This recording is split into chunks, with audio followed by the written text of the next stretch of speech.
the Blancmont Inn and Bakery. He's got like a little sort of like that Carhartt beanie on, a flannel like apron. You see this very like dark brown sort of slick fur of an otter. Kendall is about like 3.5 feet tall, like those Power Ranger toys back in the 80s and 90s. Why do you want to play a ghost? Also, what's the prank? I jump out in front of someone and I say, boo. I am in charge of the Gratefulness Festival Committee.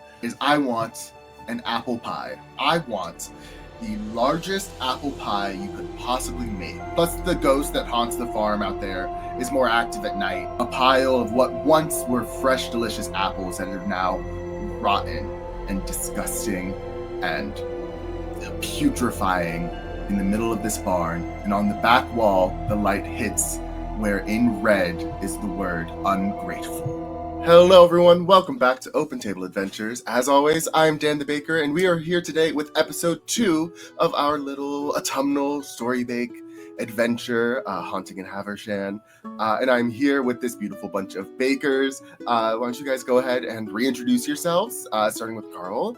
Tell us who you are and who you're going to be playing again today.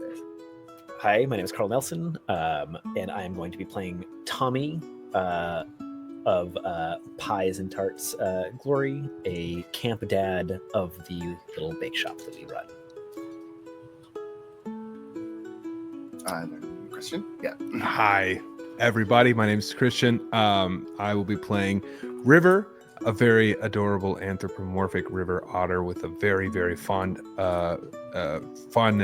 for rocks and also for making cookies, especially of the very bright colored variety, who is very excited and somewhat terrified to see what in the world is going on in the barn.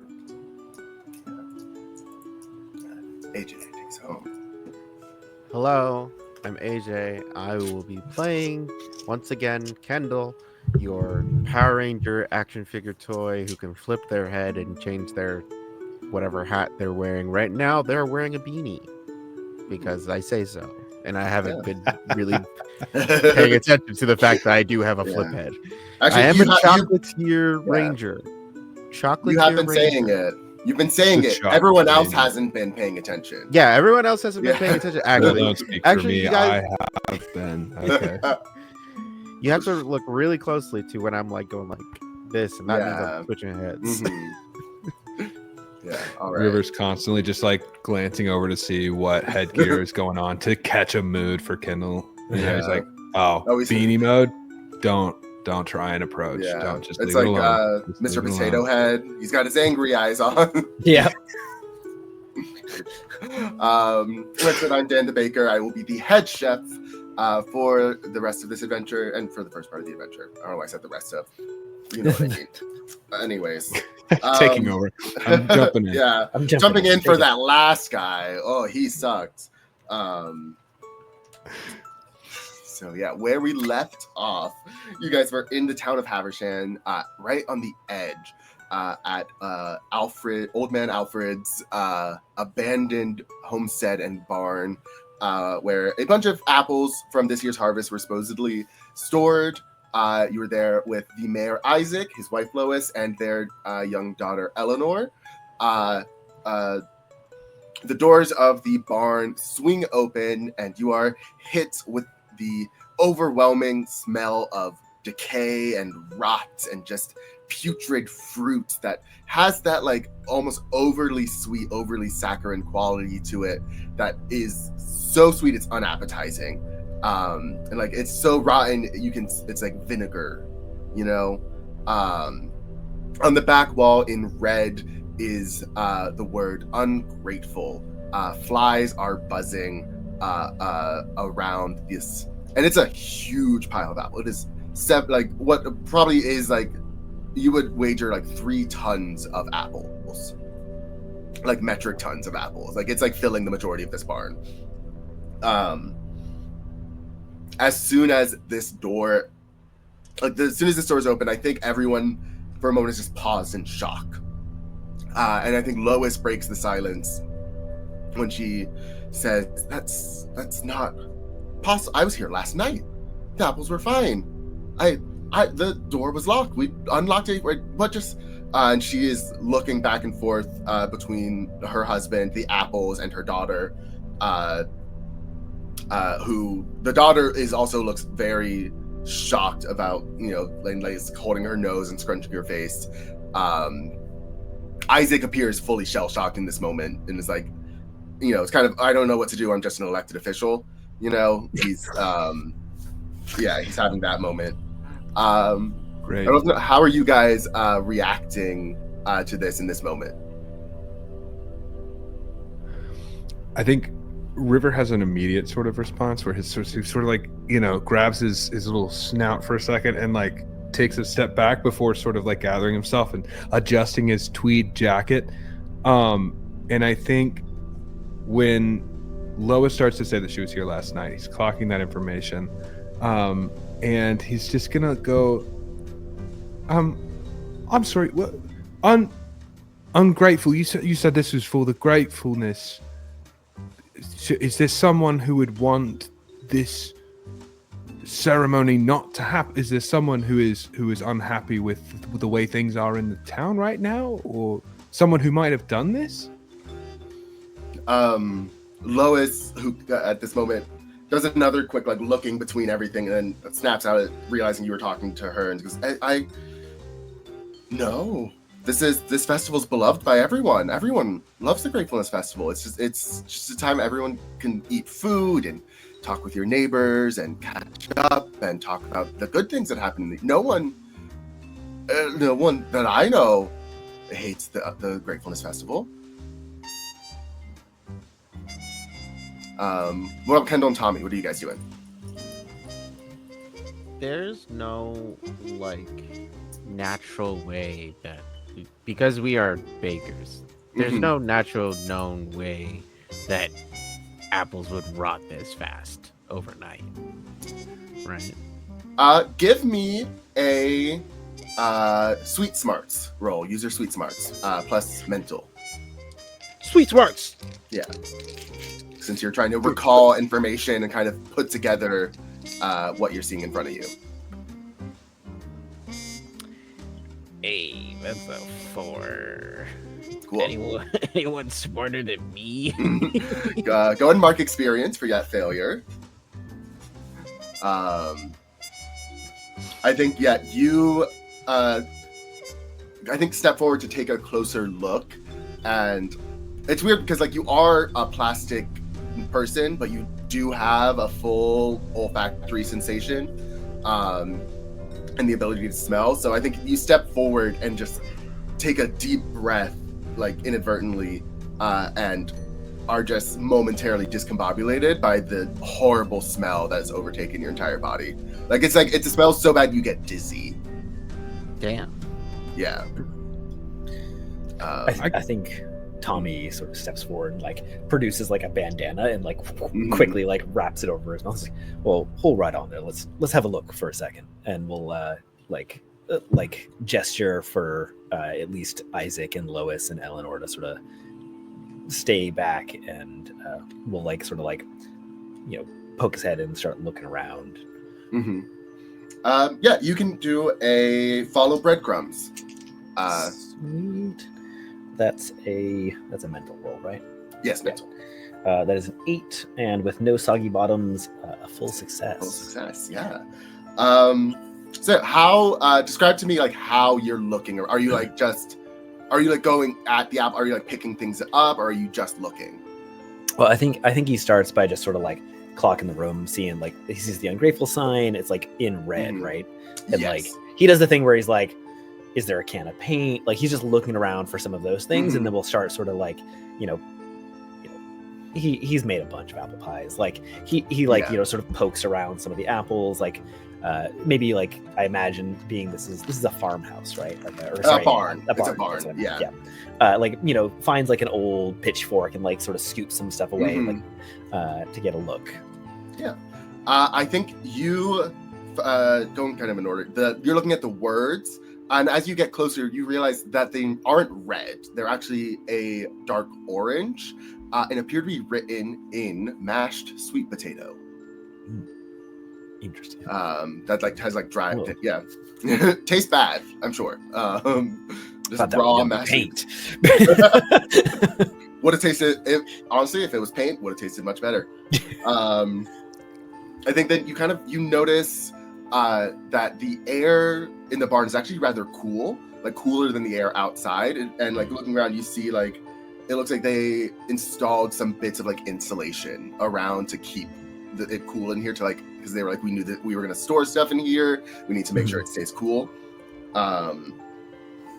And then as you like shovel through the apples, they're complete like rotten through and through. Like they're like some of them are like blackened, like and it's like all the way through. And I think there's no way this much rot could happen naturally overnight, like unless there was some like freak heat wave or some like weird something like that. Like there's no like normal reason that this would happen.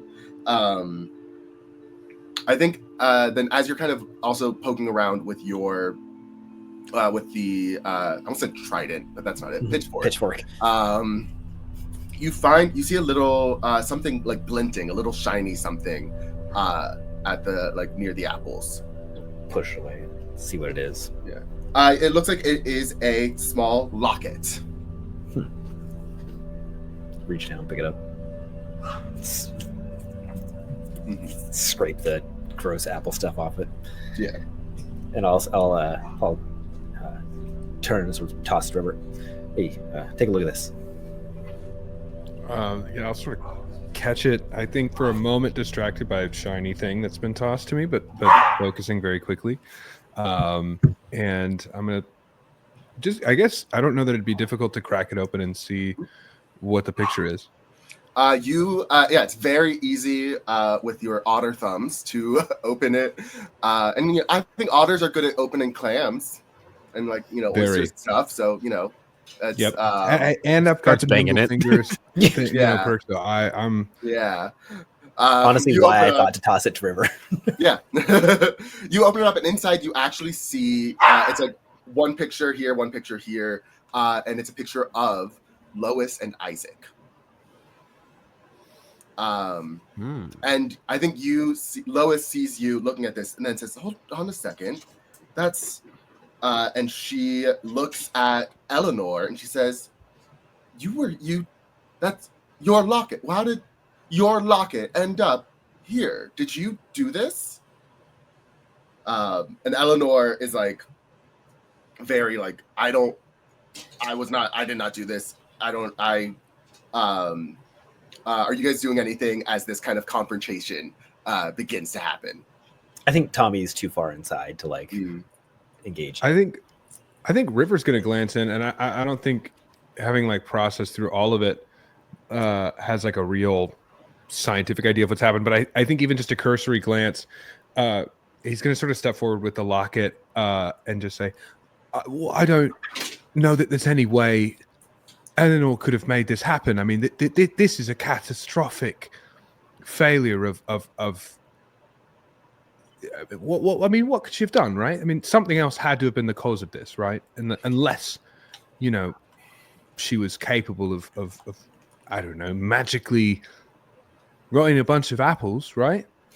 I perhaps she brought in some fruit fly eggs or worms or something and let them loose in there. No. I think there's something else at play here, and I don't think it's going to help if let's not start pointing fingers. I don't think until we know better what's actually going on. And if we find fault, then we find fault. But I think, and he's going to sort of like hand the locket back to Eleanor. Mm-hmm. Let's just keep our heads about us. We've got what we've got. Something happened to these apples. I don't think it was anyone here that did this. This is a catastrophic failure. So what could have happened realistically to do this? Is there anything in the town that you use that has the capacity to destroy the crops? Go ahead.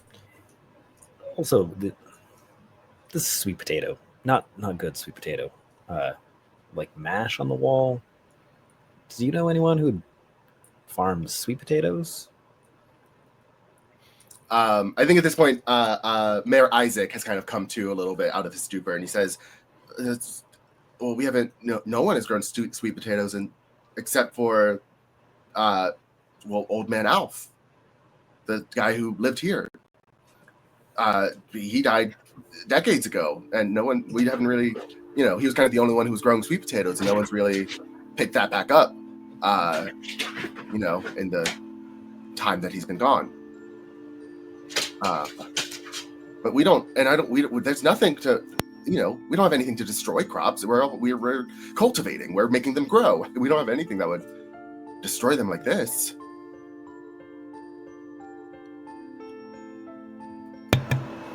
So, didn't you? And I hate to be the one to bring this up, but wasn't there a story about The ghost? like a ghost? Yeah, thank you. I didn't want to say ghost because it feels silly, but like a ghost, right? All the campfire stories have a little heart of truth in them, That's a great point. Yeah, it's got to come from somewhere, right? So it's what. I mean, is it possible that there's a ghost? And would this old man Alf be against the Gratefulness Festival? Perhaps did he have some bone against this festival when he was alive? Do we know? I think I'm gonna ask you at this point to roll a extract information roll for me, a plus social. Amazing. Okay, any roll of 7+ counts as a full success, thanks to Pretty Little Things. Nice.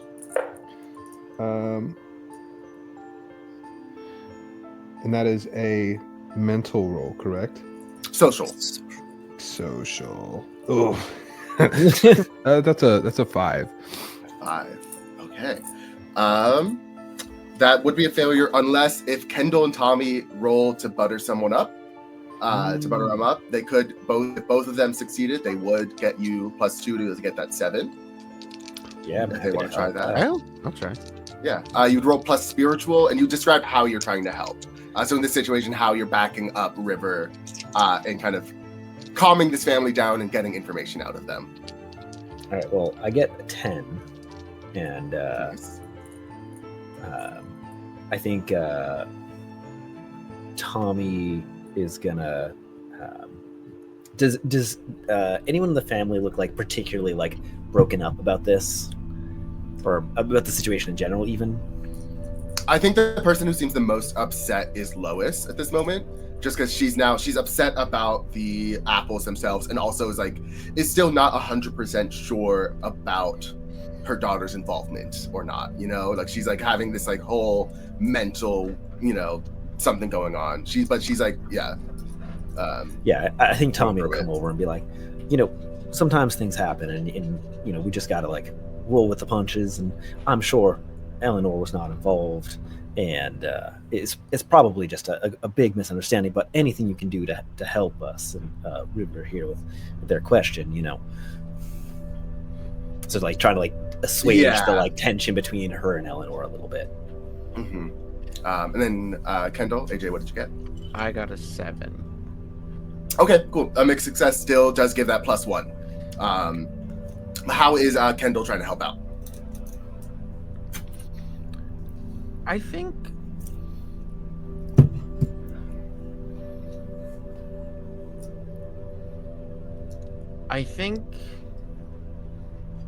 he's because Kendall is so observant through his own critiquing of their own chocolates. I think looking at Eleanor's reaction and is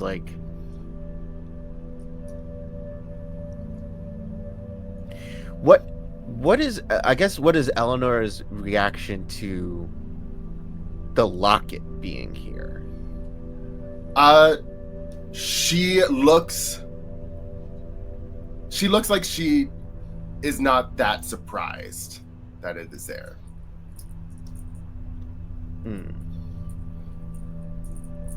She is on the defense mode right now, but you don't think that in your immediate looking at her and looking at her reaction, she's not immediately surprised that the locket is there.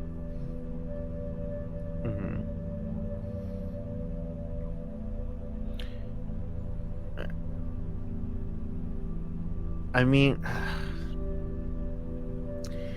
I think it's just more of like, I know it's like we don't know them because we've only been here for a day, but it's just like from what I've seen, I think I am relaying this. It's like what I've seen. Eleanor enjoys this time with you and this town because she feels free enough to be able to have fun and play pranks. And there's nothing malicious in what she has done, and I don't see her doing something like this to hurt like to hurt an event that is something that she would enjoy. Okay, yeah. So yeah, with that teamwork, that makes that 5 turn into a 7, which is a full success on the social roll. I think so. First, I think what happens is Eleanor responding to Kendall says, "Yes, this was okay. So I was here. I did come here, but I had nothing to do with these apples. I was setting up a different prank because I was going to hang up a sheet." And have it was gonna come fly down and it was gonna scare people. And that I'm assuming was when I lost my locket. I, couldn't find it this morning, so I kind of assumed it was gonna be here or somewhere along the way. But it was just that was all it was gonna be. It was just gonna be pull a string and a little ghost sheet comes down and scares people. I had nothing to do with the apples, I promise. Is it this string? You pull a string and it's just truly like a white bed sheet on like a little pulley system, just falls down into the middle of the room onto these rotting apples. Yeah. Does it scare anyone? It scares Isaac. It's just like, oh. Yeah. I had a feeling it would.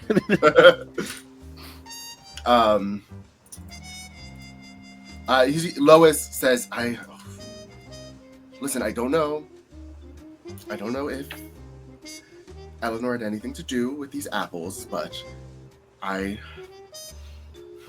need to go and I need to figure this out. I need to figure out what's going on. I need to go talk with the rest of the planning committee and figure this out. Eleanor, you're coming with me. And she grabs Eleanor's hand and begins to walk away. Isaac goes to join them, but before he does, turns to you guys and says, if you want to know more about Old Man Alf, talk to the librarian. Okay? She'll get you what you need to know. And then he goes and follows his family. Yeah, could we have just a Blancmont team huddle for a moment, just to sort of get on the same page? What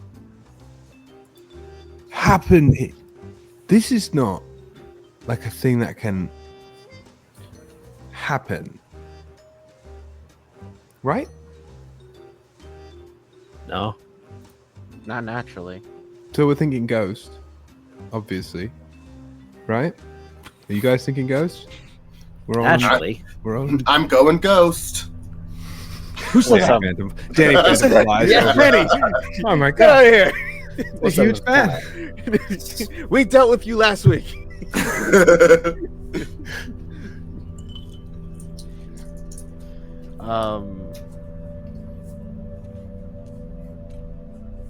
I mean,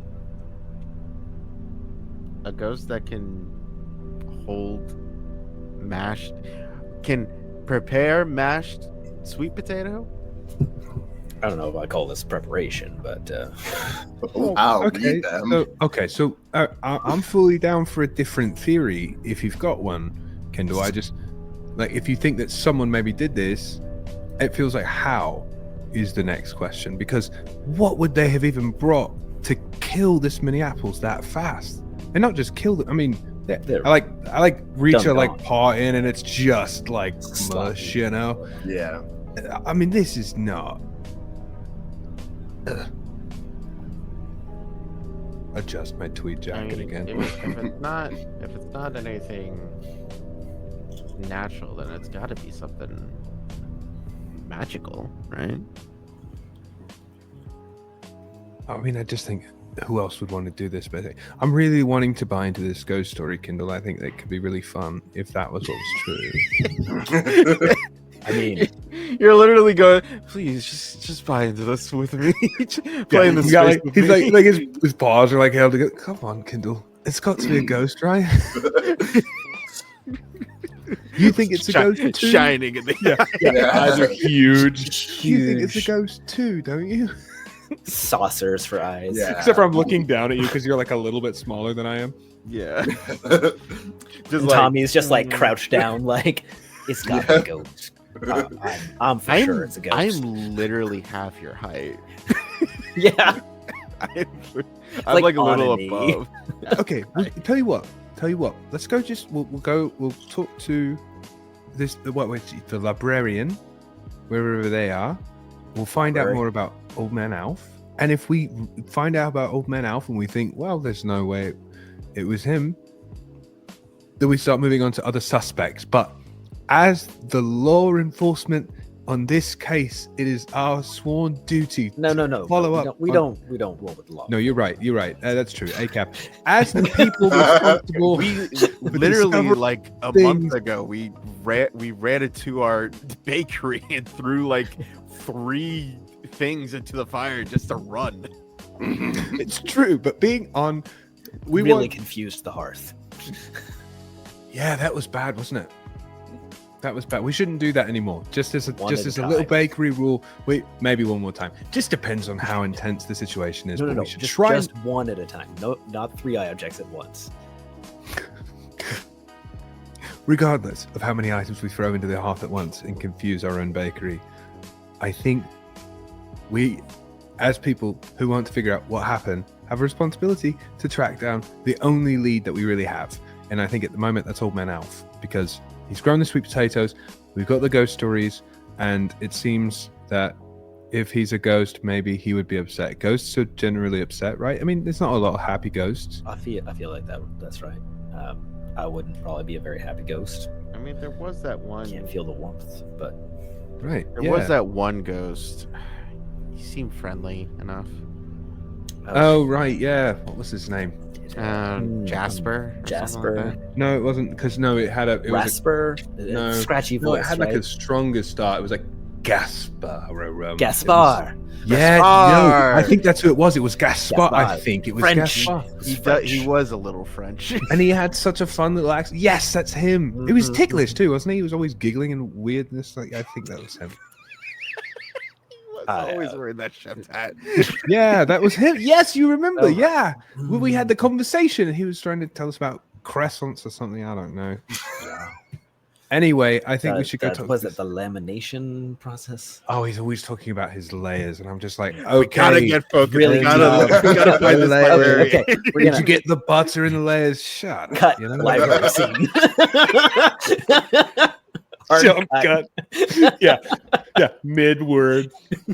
Yeah. Oh, shut up about butter. Yeah, you guys are in the library. Or you could be right outside it if you'd like. No, we're in the library. Enter Fuck it, it. straight You're in. in. Okay. We're reading book. Tommy's actually just like paging through a book over on the side. Right. I'm like Um, doing that thing where I'm like looking at the book. I've got like a small pair of spectacles on as I'm sort of like tapping my chin, looking at the rows of books. So the library it's a small kind of modest library. Not, it's basically one big room, one like singular room. Tommy knocked something over. Sorry. Yeah. But there is like the bookshelves are like, it's like floor to ceiling, like stuffed with books. Like as many books you could put in this single room as you possibly could.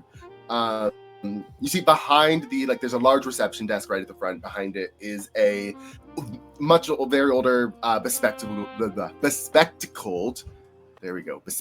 woman, who has like whitish gray hair that's tied back, in like a dark dress with buttons on the front, buttoned all the way up to like her neck. as you guys entered, she was reading a book that she looks up from, and she has a little smile, and she says, "Oh, strangers in the library, welcome. Welcome into the Havershan Library. How can I help you, folks, today?" As she looks and sees, I don't know how to address these people by a singular gender, so we're going with folks. Just the folks. Yeah. Just the folks from Blancmont Bakery. Blancmont Bakery. How you do there? We're looking for some information on was it Old Man Alf? Yeah. As soon as you mention Old Man Alf, she has a toothy smile that then immediately just kind of drops. That she says, "Oh, well. So I unfortunately I don't have any books on him. I do. You're the bakers that are in town, right? I have some cookbooks in the back that you might be interested." No, I mean, that's okay. We have some decent. We have it on good authority that if we want to know about Old Man Alf, you're the one to ask. Okay, well, so first of all, hi, my name's Abigail. Everyone calls me Gail, though. You can just call me Gail, Miss sorry, Gail. Gail. I'm Okay, Tommy. sorry, yeah, No, sorry, yeah. River. Kendall. Yes. Hi. Yeah, Mhm. we jumped right into it. I'm real sorry for that. You got We're a excited. little bit excited, yeah. Yeah. But It's great to meet you, though, and I love your library. It's very cute. I'm a big fan. Thank you. I've been working here since I was a teenager. About it's been 60 years now. She looks and she said, "I could show you around. I could show you some our sections." And she's clearly like trying to be like, "Let's move on from that what you just mentioned and go do something else." why don't we have a little? We can walk. Maybe you can tell us a little bit about what you know about this place and the town, and maybe some past people who lived here. Okay, if you seem you will be relentless about this subject if I don't. Yes. If I don't, Yes. just tell you. Look, there is a situation at the barn that there's a bunch of apples that were rotten real fast overnight. And But you've got to keep that on the down, though. All right, we don't. Not everyone knows about that. We're letting you in on the secret, but you have to keep it. Mum's the word. Mayor Isaac was the one who led us here. Well, I guess, okay, if it's for the mayor, I suppose I'll tell you what I know. So I was about 5 years old, so it was, 70 years ago, when Old Man Alf died. They say he died 100 years ago, but I'm not that old. But it was just around 70 years ago, around this time, actually. And I still remember vaguely the town, how they reacted when they found out. It was because it was several days before anyone even knew he died. He was a bit of a recluse. He came in, came into town once a week to sell his wares, and then toughed off back to his home. Didn't have any family or anything, so no one really, knew what he was up to. But when he didn't drop off his wares one week, the general store manager went to check on him and found him dead in his bed, all alone. And the town, we held a small funeral for him. We buried him. He's buried on his land, in the patch where he used to grow sweet potatoes. And he didn't have any family, like I said, and no children. So the farm has just stayed empty since then. People didn't start claiming that they saw his ghosts or anything until, oh goodness, probably 10, 15 years later, when the mayor, obviously not Mayor Isaac, but one of his predecessors, tried turning the farmhouse into a town center, town hall situation. And the construction crew, when they went in to take things down, was scared off by wailing and knocking and objects moving. But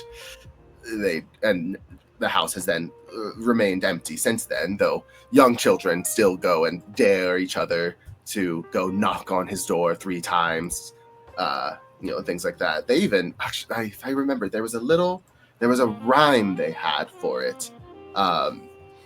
And you see, she like rifles through. She has her little desk, and she says, "I wrote it down because I thought it was funny, and I didn't think I would ever remember it." And she pulls out a tiny notebook, and she hands it to you guys, and you see written this little poem. If one of you would like to read it out loud. But there's a poem here. Old man Elf had no sons. Old man Elf had no fun. Old man Elf knocked his head. Old man Elf died in bed. Old man Elf is not at peace. Old man Elf knocks in threes. Old man Elf's farm is hexed. Old man Elf will get you next. They got a little creative with some of those rhymes there, but it works, I think. But that's rhyme there, but yeah. They say you knock 3 times and the door will open for you, and Alf will, will scare the pants off you probably. Which door? The door of his farmhouse. Oh, yes. That's it. Most of the time, you can't even. It seems it won't budge unless you knock 3 times. Yeah. And that old man Alf, even he was the only person I think I've ever heard of who disliked the Gratefulness Festival. He never came to it. He always thought it was loud and raucous, and there wasn't anything he was grateful for. He said, he had bad back, a bad knees, and no one to help him on the farm. And honestly, I kind of feel bad for him. He's died alone, probably died sad, and then became a villain after death. That's a fate worse than death, really. That's what I know. Wow. Okay, so it seems likely then, in your opinion, that if Old Man Alf is truly the spirit, that he would have reason to destroy the apple crop and disrupt the festival just to throw the whole thing off. Oh, I wouldn't put it past him. Especially if Miss Lois was poking her nose around in things. She tends to put her fingers in things that she necessarily shouldn't. It's all in good faith. It's not. She's a wonderful woman, but can prod. Interesting. So, and here's a follow-up question. If you thought that you had a ghost problem, what do you think you would do about solving that ghost problem? Like me personally? Right, of course. I mean, I would move. I would leave. Okay, assuming you couldn't. Assuming you had to, like, if you had to be here and you were like, oh, I've got to figure out what to do about this ghost, what would you do then? Well, if in Old Man Alf's case, I do think he's just lonely. And I'd figure out a way to rectify that for him after death. Maybe he'd have the... We could invite him to the bakery. We could just have him over to the bakery. We could make him something special. Is one idea. You know, we could keep brainstorming. I just spitballing here.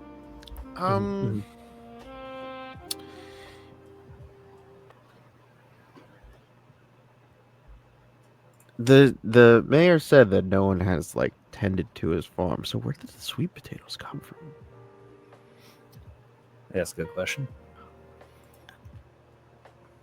Well, I think and this is just my guess, but if he's buried in the sweet potatoes, maybe he is partially Made a Sweet potato. Right. Has his barn just been overridden by wild potato growing? I don't know how. I'm not familiar of how the growth of potatoes works. If it, Yeah, I wasn't. I'm really- thinking like they're like strawberries, and they just like like if you plant a strawberry, Go wild. they'll just grow everywhere. But I don't know if sweet potatoes are that way. But it's just like If you are in a library, you could look it up. I will look it up. It's like what do you have on? I know this is like an apple. One, I would love if you have like things on like Apple recipes because we are going to Yes, we bake would also. something. Yeah. Oh yes, I have plenty. But also, do you have things that deal with sweet potatoes? Because I'm not familiar with the growth and the care for sweet potatoes. I don't know if there would still be any around while he did pass away Mhm. and not really tended to his farm. Let me see. I have farmers' almanacs and encyclopedias all about the cultivation of the various vegetables, fruits, and tubers and whatnot. We could probably look in there. Mm-hmm. Yeah. If you want to do that, go and do use your Sweet Smarts roll. And you're gonna get a +1 from Gale. Yeah. Thanks, Gail.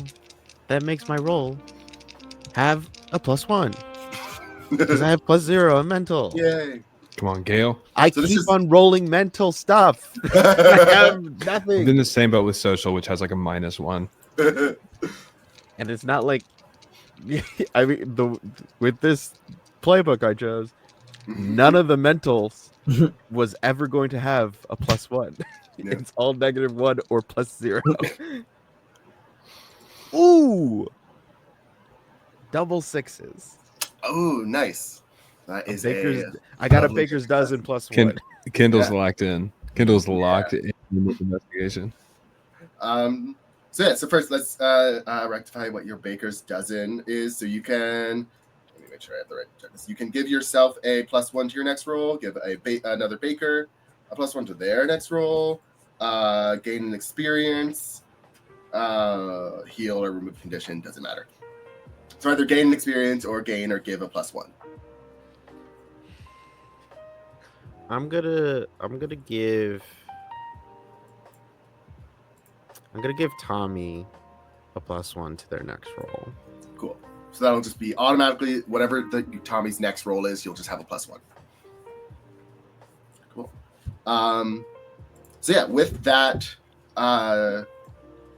13, you are looking through one of these encyclopedias and you find an entry on the cultivation of yams, sweet potatoes, and that and you do find that it is, if in fertile ground, sweet potatoes can continue to keep growing. It's similar to strawberries where it will continue to keep growing even after it goes through a full life cycle that then continues to grow after and after it kind of spreads a little bit. So you think it is possible that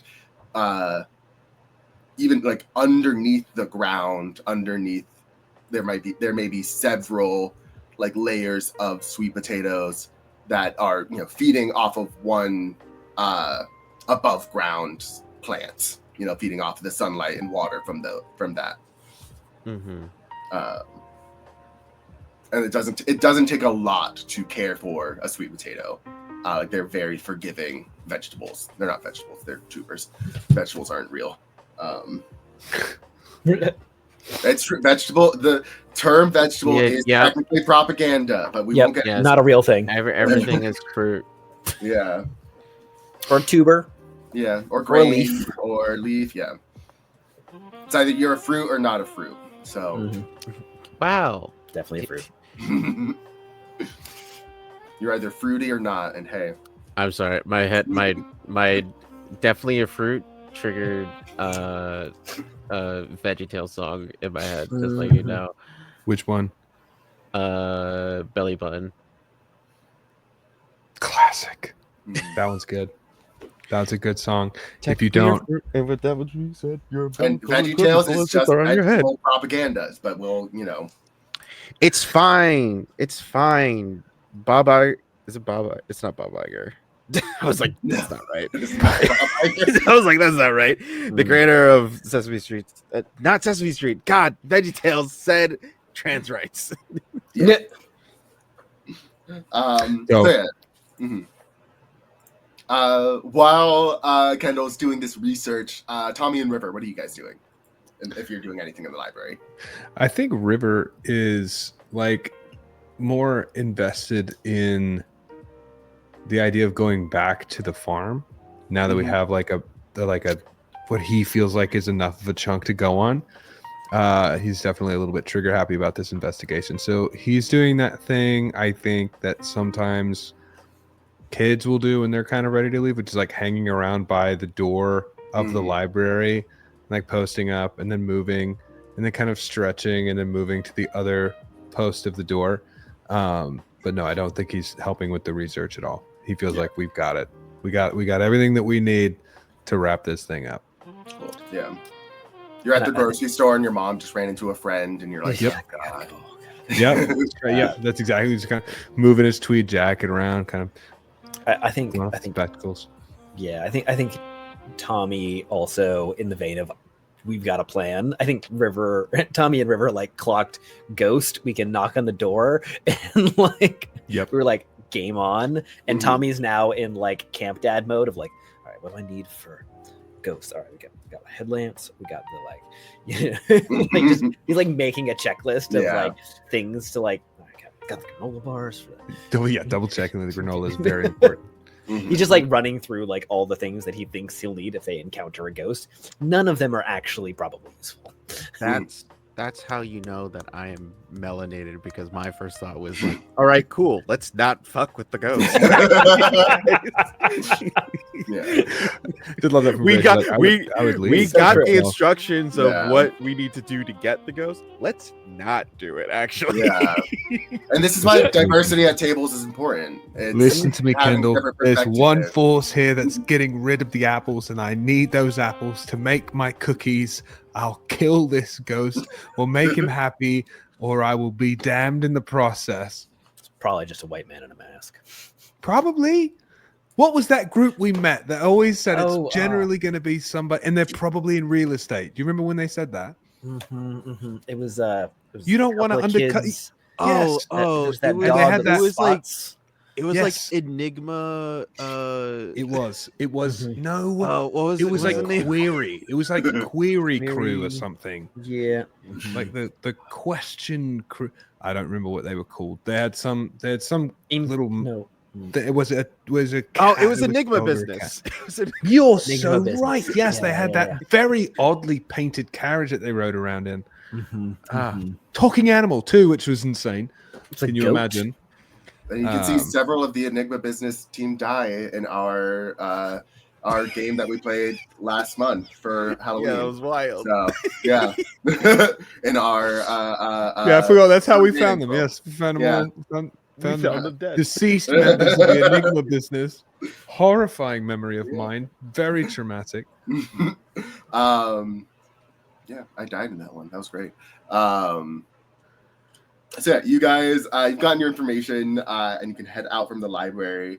Do you go right back to the farmhouse, or do you go back to the bakery to maybe you can gather supplies and do a little bit extra there to prepare beforehand?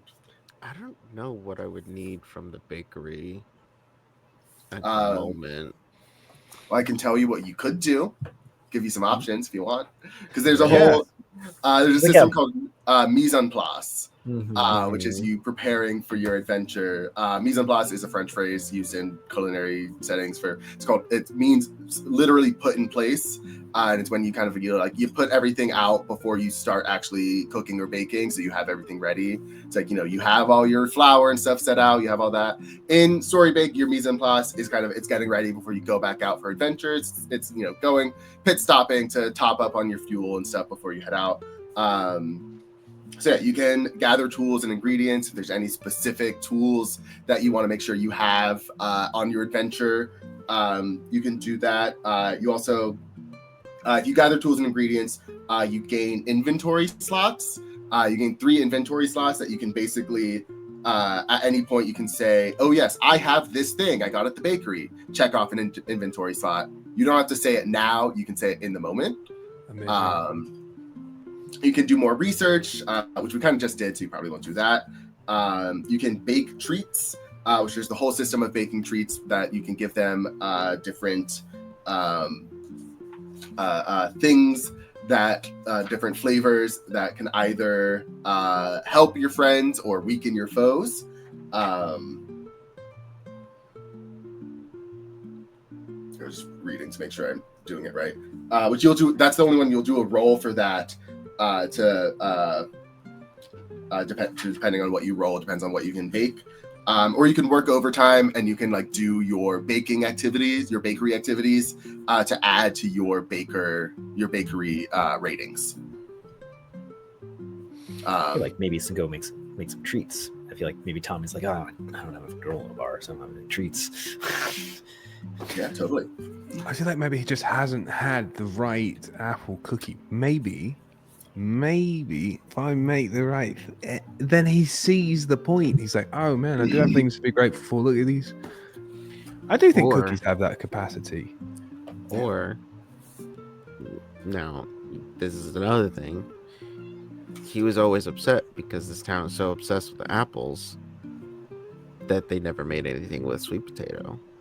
Maybe we need to make a sweet potato dish. A sweet potato dish. Kindle, you are, without doubt, the smartest action figure I've ever met. Thanks. Just nods knowingly. And to Tommy, it really means Tommy's met many an action figure, I feel like. Yeah. You guys... Some very clever action figures, yeah. Yeah. There's some Barbies that are like president. If only. If you guys go back to the bakery and bake some treats, you would roll 2d6. You don't add anything to it. It's just the flat 2d6. There are some abilities in which you can add things to it, but generally you can't. On a 12, you make on a 10 plus, you make 2 treats, and you can either make 2 treats with different effects, or 1 treat with 2 effects, with 2 flavors. On a 7 and 9, you make 1 treat with a random effect, and on a 6 or below, you can make something, but it doesn't have an extra effect in it. And then, the flavors are vanilla, chocolate, berry, lemon, honey, and nutty. We can play around with those, but they have various things and conditions they give to either allies or enemies. If you're all doing that, you can go ahead and roll your 2d6. I'm gonna look for I'm gonna gather ingredients and tools. Yeah, totally. Because I have always prepared, in which I always have a single inventory slot that can become any ingredient or tool, and when I choose gather ingredients or tools during a mise in place, I have 4 slots available. Yeah. So you have that extra slot. Yep. Cool. So just write somewhere those little boxes. Cool. Is River also baking something? Yep. Cool. I got an 8. An 8. All right. I got a 4. What'd you? A 4. Oh no. Okay. It's a tasty treat, but it doesn't help us. Yeah. And you do still mark experience with that for a failure. Oh. Go ahead. Roll. River, roll a d6 for a random flavor. Okay. I got a 3. A 3 is berry flavored. Sweet. And I feel like we can, if we'd like to, we can rule apple. It can fall into berry flavored. Yes, very much. I will allow that. Like apple and cranberries. It's just trying to switch the recipe up a little bit, You can choose. So with the berry flavored, it can have. It can either give the negative condition rotted or the positive condition dusted. Which I will tell you what those mean. Rotted is it removes protection from an enemy, and dusted adds a protection to an ally. I think we're gonna go with the negative effect. I think he's gonna go with rotted. Rotted. Okay. I think It matches thematically. So that was good. Some part of a deeper instinct that he can't put his finger on seems to guide him towards wanting to hurt his enemies rather than help his friends. Yeah. The full description for rotted: the target succumbs to a deteriorating rot. The target's clothes and armor begins to melt away. While rotted, the target has a -1 protection with a minimum of 0. Any spiritual move made against the target gets a +1. And if for you guys to avoid being rotted, you roll plus spiritual as well. So if the you get the ghost rotted, all your spiritual moves against it would be +1. I imagine and then pulling this like out of the oven with like little mitts on, and as I like pick it up, the little cartoon skull like pops out of the cookie, and I'm like, it's the potion and Emperor's New Groove. Correct. Yes. Absolutely. Yeah. Absolutely. Yep. Yeah. Oh right. Yeah. Which we did as our Halloween question. costume this year. Oh, sorry. Go ahead. No, you do your Halloween costume as Cookie for Old Man Elf. Yeah. It's the cookie for Cookie for Old Man Elf. Elf. Yeah. The for Old Man Elf. Yeah. the cookie that's supposed to rot, the rotten cookie. Yeah, but we did That cookie, we had right. potion bottles that had Gotcha. Pink Whitney vodka in it, so it's just Amazing. Mhm. So AJ. question for my ability. Yeah. I chose cocoa coating for one of my abilities. Does that just last until the end of session, or like does that have like a time limit on, like do I need to put it on like within a certain amount of time, or can I just put it on at any point and then that just lasts for the whole session? It is per scene. Okay. So like when you walk into when you walk into the haunted house, like that would be like the beginning of the scene until it goes there until the scene ends, however, which would be like transitioning to the next thing. But yeah. Gotcha. Cool. All right. Yeah. I would allow if you put it on now, I would be like that's basically until the end of the whole haunted house stuff. Yeah, I am going to. Oh, I'm okay. So yeah, I feel like after I come back from gathering ingredients, I'm just gonna be like, I have this thing of cocoa butter, just like in my room or something, and I'm just like, all right, cool. Hold on, River, come here. Just slather cocoa butter on you. He's like trying to like arrange it into like some sort of war paint kind of design. And then I did do the same to Tom. Well, it's more of like I need Tommy to put it up on the smells because I Like, only reach walk up on like the big have to walk up this stool. You parkour up and you just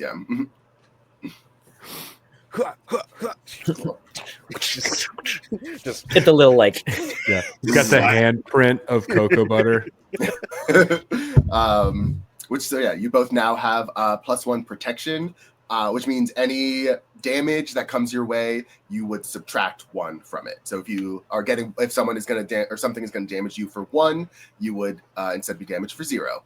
If it's for 2, it'd be for 1, and so on and so forth. And that's just for them. That doesn't count for me, right? You can do it for yourself too if you'd like.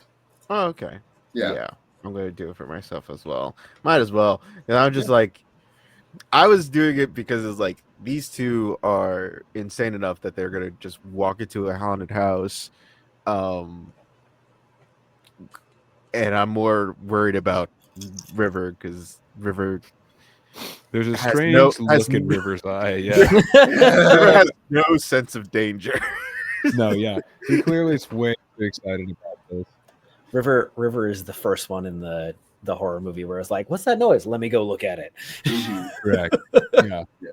River like walks towards the noise and he in his little otter form does the Henry Cavill arm reload. Despite thinking that it's an incorporeal ghost, you know. Yeah. All right. And then you guys head on out to the farmhouse. The sun is not really starting to set, but is beginning to be shrouded in these, those like kind of thinner gray clouds that can layer upon themselves.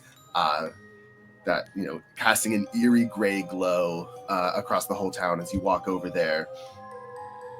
What's the mood like as you guys are walking there? Are you like in full serious mode, or are you or what's going on?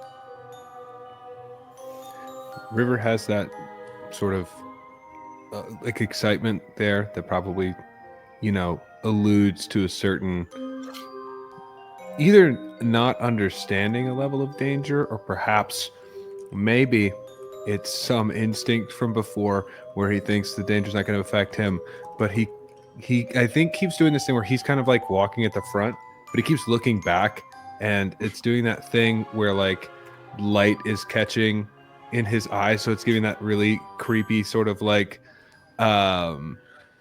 animalistic that reflective that you get where they sort of turn that like green almost. And I think it's sort of he looks a little bit deranged, but he's very excited. He's got his cookie sort of packed. The tweed jacket is on, and I think he's feeling like he's about to bust a ghost. Yeah, you have a cookie holster that you just have him in. I think it's like a backpack sort of deal, right? Like, cause I think it's a pretty solid like sized cookie. Yeah, so he sort of like keeps it strapped up. Just one giant cookie. Just one giant. Correct. Yeah, it's just one big treat. A cookie shield. Yeah, it's exactly right. Yes, he's fully planning to use this cookie either as a shield or as some sort of very large discus. Yeah. Yeah. I think Tommy is in full camp dad mode. Like when something's like, he's got the what's the like little like sippy water backpack like camelback. He's got like a camel pack and like the super sort of like fanny pack of like Batman style, but like it's like the utility fanny pack. It's got it's like 3 fanny packs strapped at once. Yeah, just 3 fanny packs. Yeah, with like so many carabiners on it. Yeah, just clenched. He's got like, and he's like trying to convince the rest of the group to wear their headlamps, even though he knows they'd never wear the headlamps that he offers them. Honestly, I think Kendall is switched his head. He now has he has his head wearing a deerstalker hat.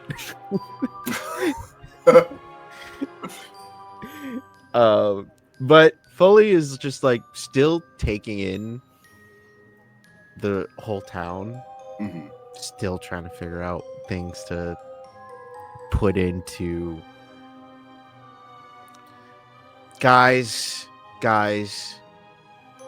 yeah, we're gonna have to put sweet potato into this pie somehow.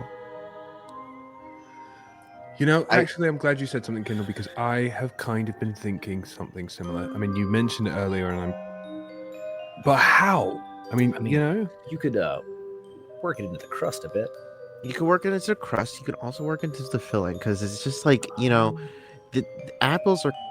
You can say kind of that the apples in apple pie are kind of candied. You have candied yams. You have things. There's also like a very good, like just side dish, very easy side dish that you can do for like gatherings of people. Very simple. Deals with sweet potatoes, a sweet potato mousse on the top. Can't do a sweet potato Are mousse. you talking about sweet potato casserole?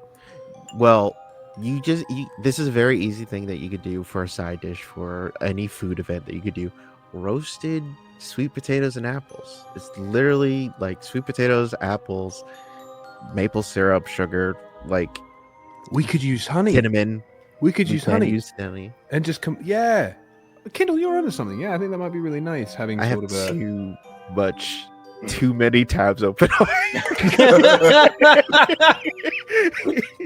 I like the idea that like there's just a rustling as you're talking about this, and it's just ripped out library book pages. No. Diana, don't come after me. I would never Literally rip about out. to say that. Yeah. I would never rip out the library. The next pages. villain But of Kendall, this very Kendall, story. no. Yeah, the next AJ, villain of this story. yeah. Gale is coming after us. Yeah, Yeah. Gail is just hunting the three of us Yeah. down. Yeah, she's got like a full chamber action rifle. Hunting us down. The BBG. Yeah, right. Of this.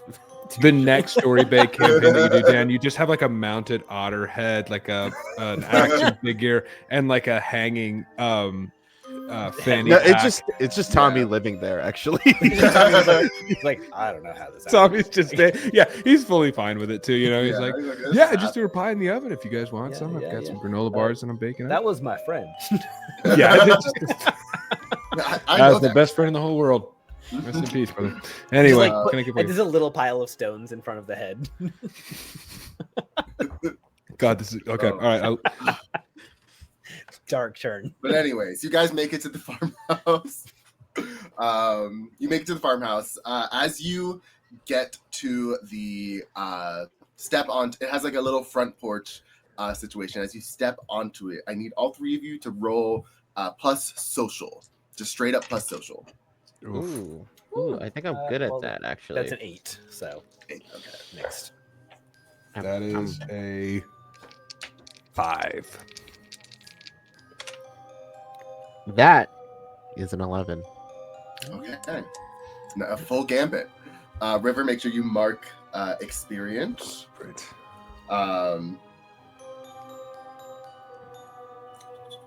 I think both River and Tommy, as soon as you step up onto this porch, you get a full chill that runs down your spine, and your immediate feeling is that you need to turn the other way and run away. You know what? Actually, I think I was all wrong about this. Glad we came though. Maybe we just head back. Maybe we just because I'm actually thinking a lot, Kindle, about what you said about maybe the candied yams, and I would love to actually maybe go back to the bakery, maybe start putting something together, maybe figuring out how that goes. I was thinking the same thing. I was just like, I realized I just had sort of something like in the on oven. a I probably heel. didn't take it out. I don't want it to. No, burn. you're right. We No, did I think leave I that left- on, What didn't we? did I leave? Yeah. left No, it. you did because you had granola in there. Yeah, oh man, and I sort of start like hustle stepping back. Don't make me be the one to make you guys go through with I this. loved it. I This is loved perfect. There was This one is character perfect. who's like, "Hey, we don't need to mess with this." And Yeah. he's the only one that's still standing. Yeah. I think, Kendall, you get that same chill, but it is like you're able to be like to brush it off and just be like, no, we have to go through with this.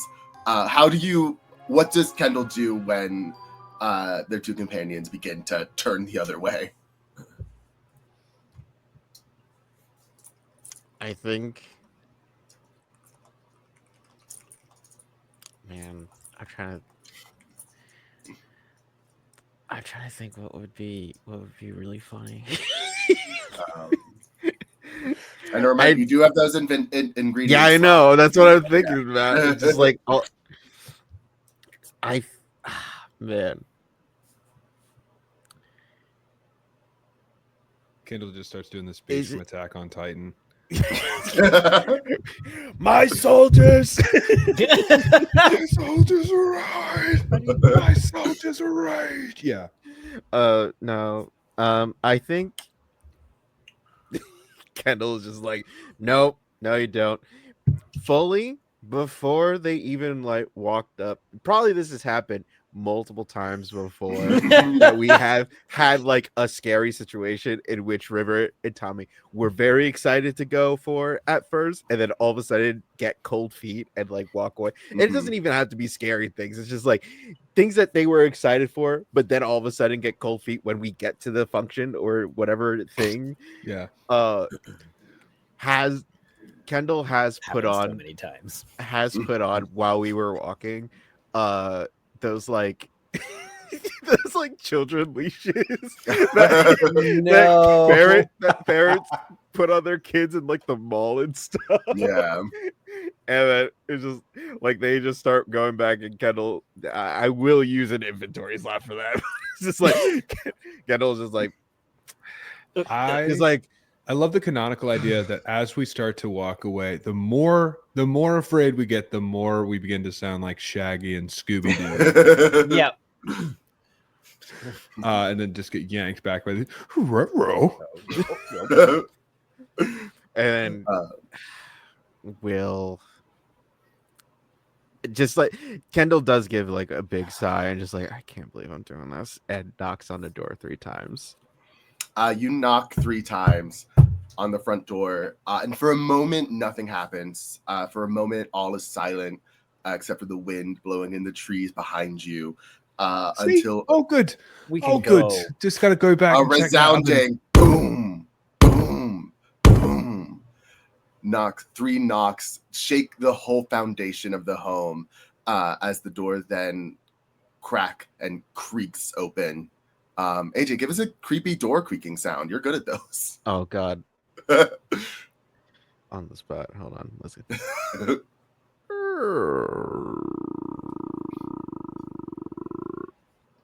Perfect. Yeah, that's exactly what it I sounds think the oven. I really think the oven needs to be checked at the moment. Right? We could. We check the oven, and we'll come right back. Yeah. We'll come. Once the door opens, It's like trying to get the leash off. We'll Yeah. just come right back. your It's tied to the fanny pack. Your tweed coat is too stiff. It got too much starch He in can't it. get his hands around because this tweed coat. Just got it starched. It once looks so that- nice, but yeah, it's so the doors- restrictive. Once Sorry. the door creaks open, you're good. You are broken from your chilled, feared condition, and are able to move forward if you desire. Right, so we're going in. Fine. All right, Oh, fine. yeah, sorry, just Fine. gonna Actually, you adjust know that. what? It was actually the headlamp. I actually was thinking of something different. I do think we turned the oven off this time. Okay, feel a lot better now that I know We're that. gonna have to get.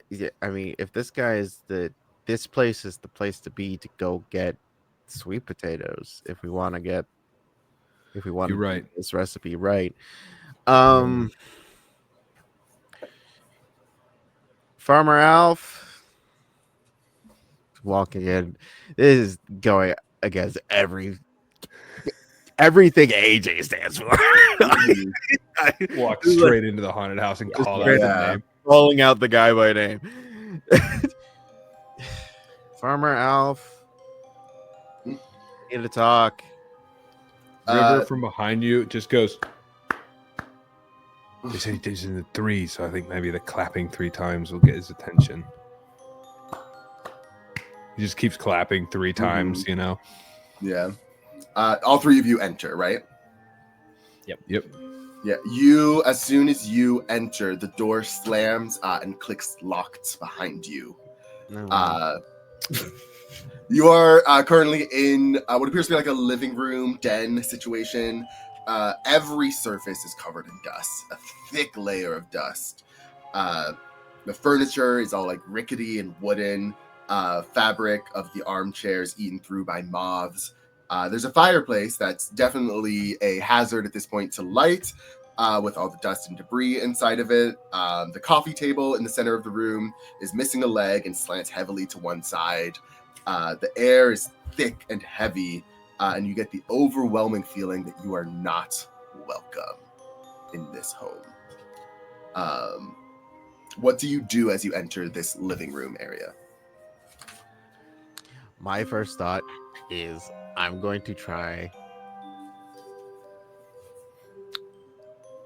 to find a picture in this house that depicts Farmer Elf happy.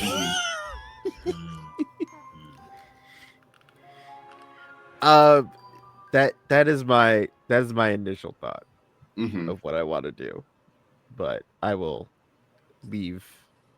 I that have until- become the Otter Baker version of Captain America. I've got this large cookie shield in front of me, and I think River's continuing his strategy of sort of trying to lure Alf out by in the threes. So he kind of just keeps Mhm. tapping on the cookie 3 times. So it's like, Alf, you here?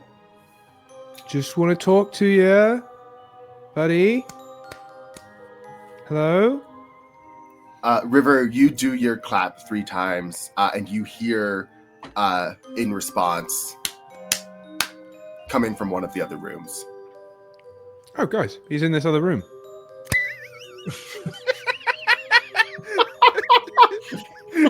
This is how you die. Anyway. Oh yeah, I found him. All right, No, go. he's right here. Yeah, that I'm seems gonna go totally in. reasonable. Yeah, I'm River- gonna go in there and talk to him. Give me just 2 seconds. River, you walk into this other room, and the door slams shut behind you, separating you from your friends. Oh. Tommy, what do you do? I think Tommy was like, I think he was looking to like honestly see how we could like add a little bit more light to the place. Whether there's like the fireplace, obviously like totally out of sorts, but if there's like a little oil lamp or something like that, he can like light, just like put a little bit more light in the room with. Mhm. But then as the door slams shut, he sort of like jolts and like, where'd River go?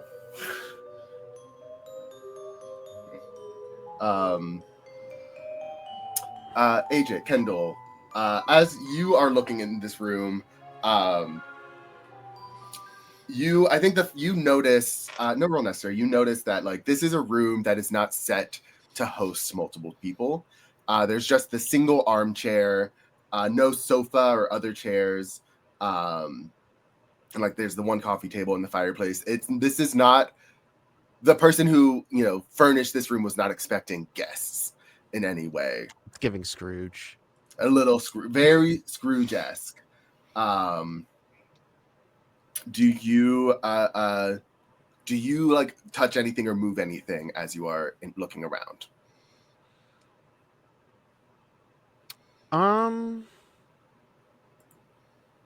I think I'm gonna look at first, just like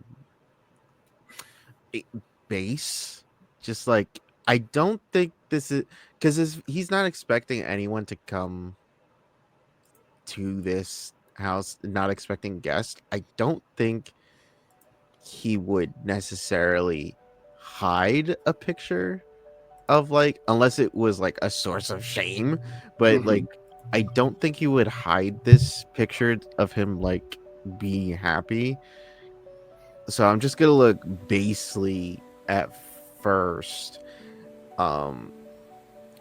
just like if there's anything around, or like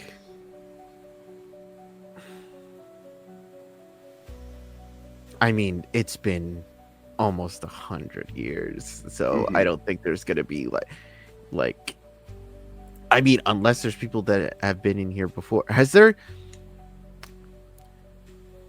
Definitely people have come here for like doing like a test of courage kind of situation. Yes, it's usually been they go in, and then like 5 minutes later they come running back out.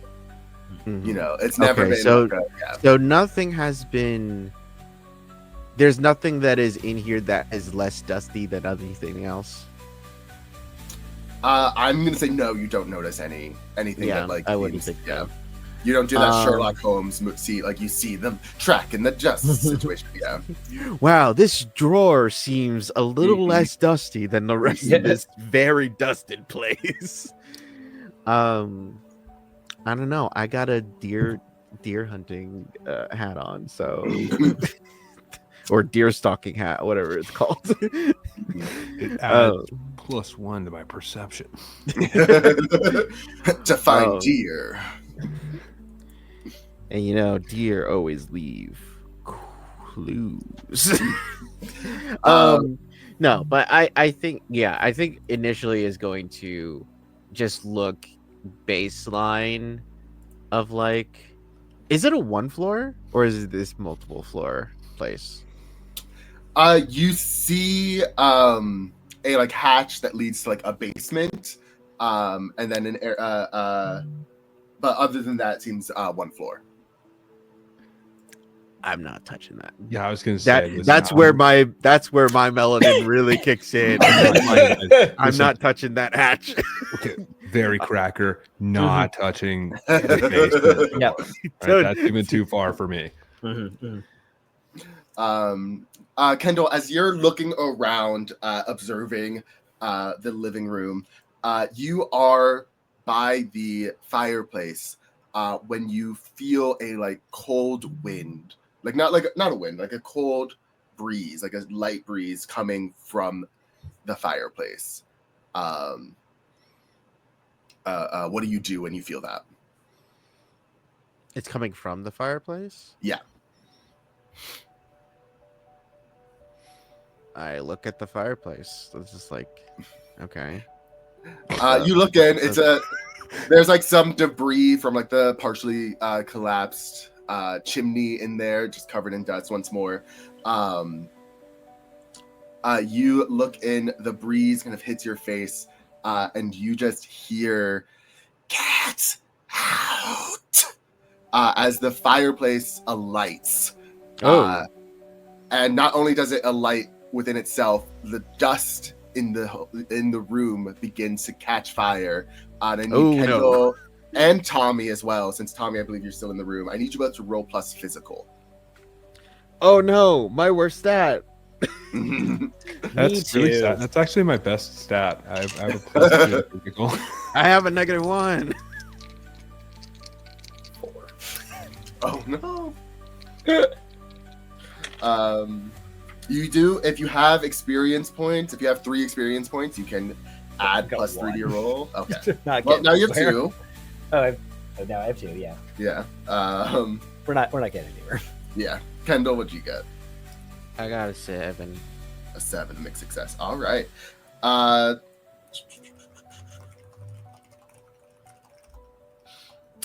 You both get burned.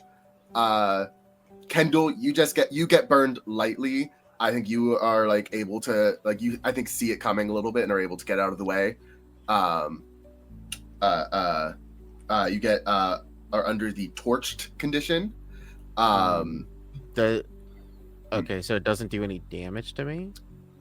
It does. It deals 1 minor damage. No, it doesn't. I got my +1 protection.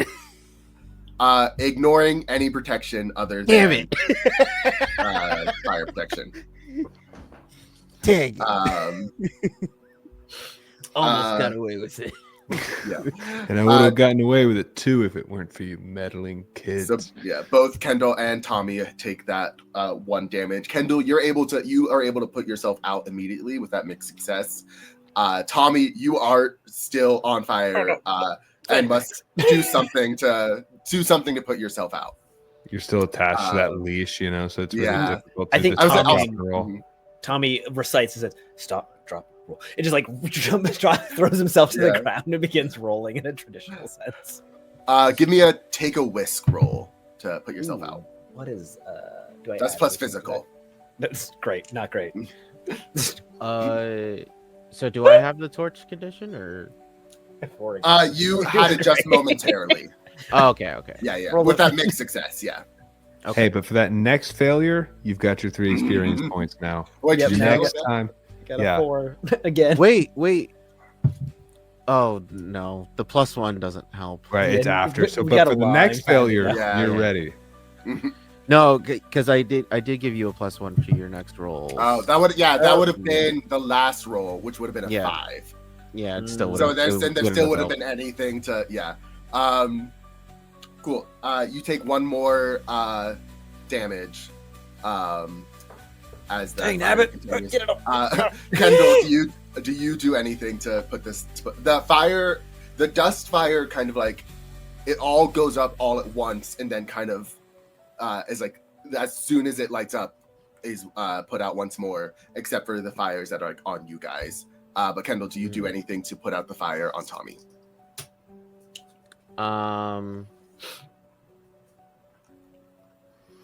I think I like do the whole thing of like taking my apron off and just like like beating. Yeah, that checks. Mm-hmm. Like, I'm gonna call this. This is a little, I just know you're so bad at physical, so I don't want you to do a take a whisk roll. I'm gonna call this a butter 'em up roll, so you can roll plus spiritual. Hell yeah, I can do that. Because I'm nice. Yay!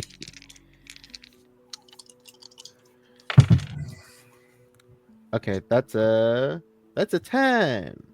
No wait, no, that's a 9. I can read my dice. I swear. I'll say with a 9, you are able to put out the fire on Tommy.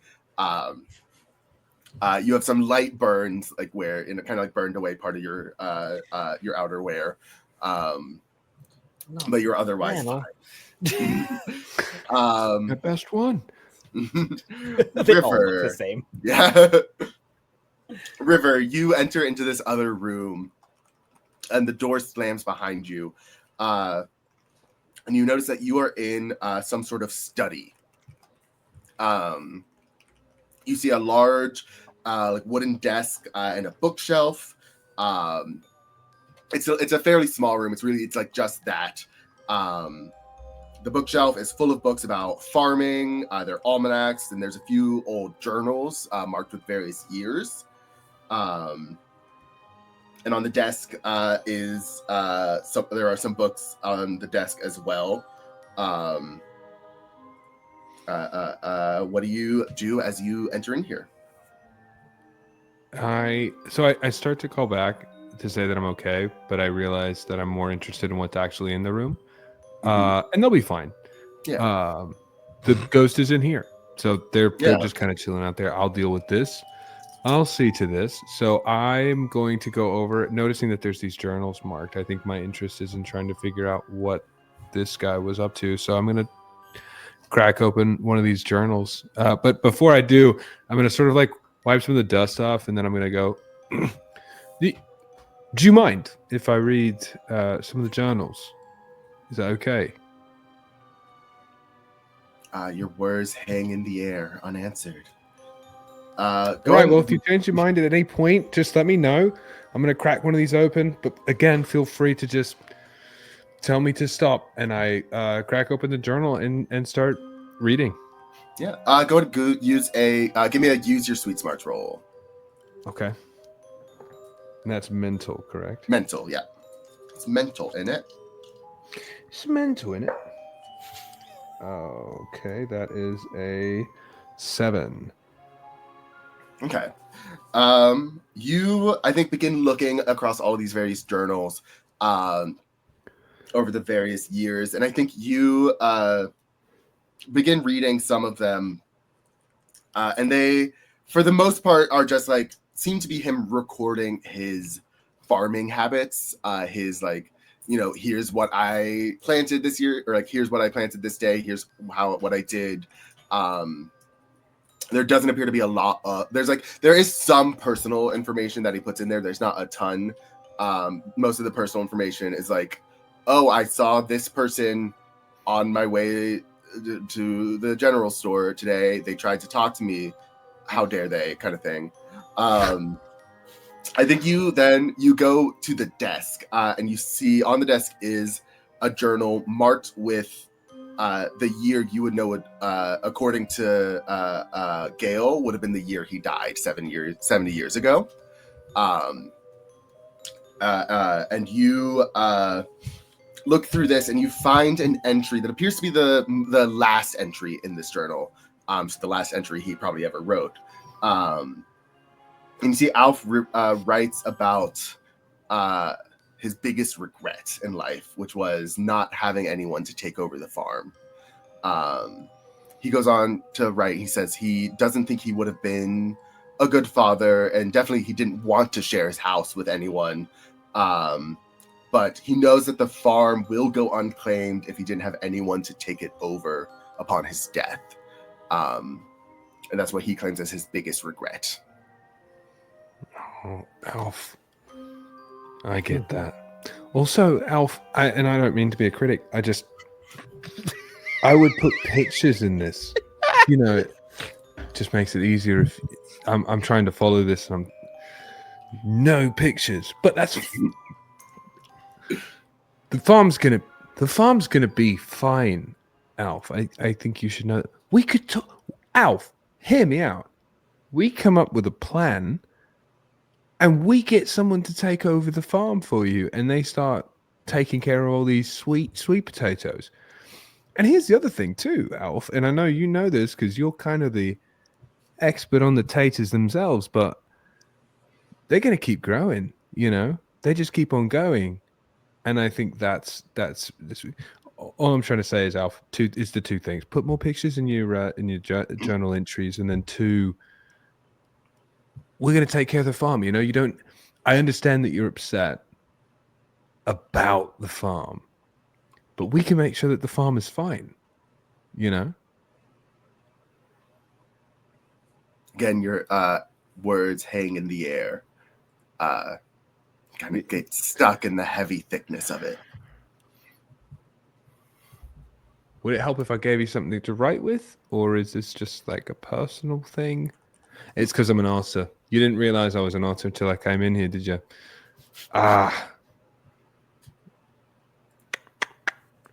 Well, is there anything else in here that you want me to see? I'm not going to read the almanacs, Alf. I'm going to be honest with you. That is not going to happen. I think you just feel that cool breeze coming from like the crack on the bottom of the door that kind of disperses some of the dust on the floor. I guess I'll walk back because the last that I checked, it was locked, right? It sort of closed and locked behind me. It closed behind you. You don't know if it locked behind you. Okay, so I just heard it close. Okay, well, I'll walk back over and I'll try and open it up. As you do, please roll plus spiritual for me. Okay.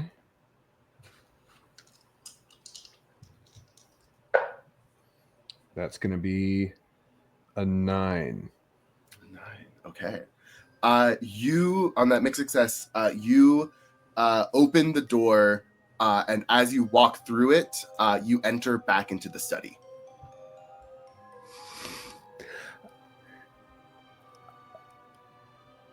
River fully does a 360.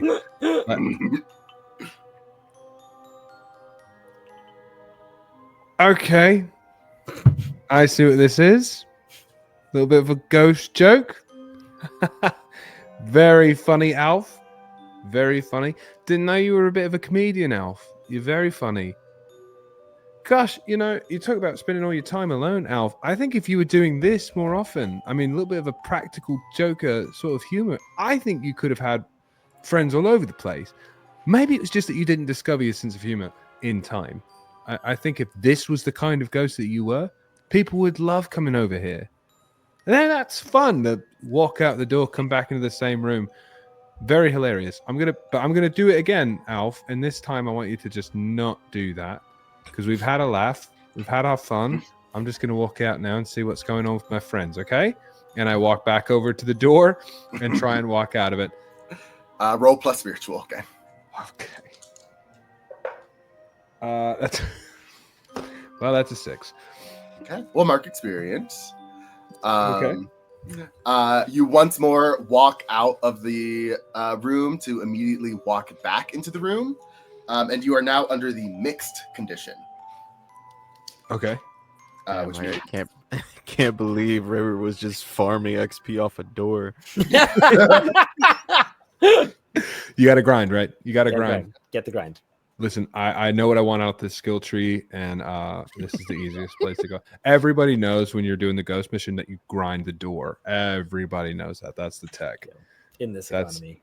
That's the tech. You just you spend at least the first 5 hours of this mission farming the door, and then you move forward. Okay, sweet. What does the mixed condition do for me? Essentially, you are confused, and your actions are mostly random. So you. Yeah, I think that tracks. Yeah, it's not just normal. No difference. Yeah, yeah. It's just like you begin, like you feel the room spinning, and like you try to walk forward and end up somehow walking backwards. You try to like go to the door, end up picking up a book. This keeps happening for like probably a full minute. While that's happening, out in the den, Tommy and Kendall, you've gotten that fire out on Kendall, and you see the door. No, it was on me. It was on Tommy. Or sorry, on Tommy. Yes. Yeah. And you see the door that River entered is still closed. You haven't heard any sound coming from inside the room. Oh. Thanks. Fire. Yeah, Freaked out. I'm sorry. It's all right. Yeah. It's all right. Yeah. Where'd River go? Oh, Through that door. Yeah. Okay. Well, I'll go try the door like a normal person. okay. Tommy, you go. You open the door. No problem. The door swings open, and you see River just kind of walking in circles in the room. Sometimes running into like the chair that's in front of the desk. Sometimes like flipping open the book, and seems to be just like River is like is doing something weird. I make sure I still have my parent leash on. Mm-hmm. It's going into the upside down, Yeah. You got your tether on. I got my tether on. I'm like, actually, pull me out. Kendall, can you actually like clip back in? Yeah. Hold on. Okay, cool. River doesn't look good. I'm gonna go get him. Okay. buddy. How you doing? I'm just gonna like start walking in. Yep. River, you good? You good? Yep. Well, it's one of those that when I Do you want to? if you want an apple cookie? Have you ever had a dream where you wanted and you but you have you ever had a dream where River one of his own apple cookies, and I'm going to use Fancy a Slice, which is one of my abilities. Yeah. Which was basically I can heal. There's nothing more inviting and filling than a nice slice of pie. In this case, it is a slice of River's cookie. Mm-hmm. When you're down in the dumps, need to lift or have been damaged severely and might be bleeding a lot, eating some pie really hits the spot. You can serve some pie in order to heal damage. When you do so, roll plus spiritual. On 10, you heal successfully half of 1d6 damage. I'm trying to like clear the condition more than I'll allow that. Yeah. Okay. So yeah, go ahead and roll plus spiritual. That's a 4 plus 2 is a 6, and I'm going to burn one of my Experience to make it a mixed at least. Yeah. So that usually heals 1 damage. In this case, I will allow it to remove the mixed condition from River. As River, you come to with your own cookie, in one of your own cookies in your mouth. just sort of like takes it and does that, like just stuffs it. Like both hands on like River's shoulders, like kneel down. You okay, buddy? Tommy, that was weird. Tommy, that was really, really weird. I walked in here, read a journal, no pictures. And you have pictures in your journal? I don't. No, he had none. I don't put pictures in my journal. Do you put pictures in your journal? Yes. No, I just write. How do you ever? You don't read back over your own journal. Whatever. Makes it easy to follow if there's pictures. But the point was that But the point was that in his last entry, he says his biggest regret was that there was going to be no one to take over the farm. and that he's like, you know, I don't think I would have been a good father, and I didn't want to share the house with anybody, and people are terrible, and I hate all of them, and they're stupid and they suck. It's a lot to unpack there. I didn't try, but it was something that he felt like the farm was going to go untended, and that was upsetting him very deeply. And so I told him, I was like, we'll make sure it gets tended to. And I was even like, hey, these potatoes are fine. They're growing off still, and we'll get someone to take care of the farm. But it continues. You know what I mean? Mm-hmm. So then I went to walk out of the room, Tommy. I went to walk out of the room, and I walked out of that door. I opened it, and I walked out, and I was back in the room. And so I said, very funny, and then I walked out that door again. And I was back in the room, but it was different this time, and everything was a bit weird. And I was trying to walk back to the door, but I ended up in several places. I think I was reading a book at one point, and then I don't know, and then I was eating a cookie. So it's okay. We can go back to let's get out of here. Are you good? You look like you've been singed. You look quite. It was a long story. You smell burned. You know when you leave a pie in a little too long. Tommy, you're a human being.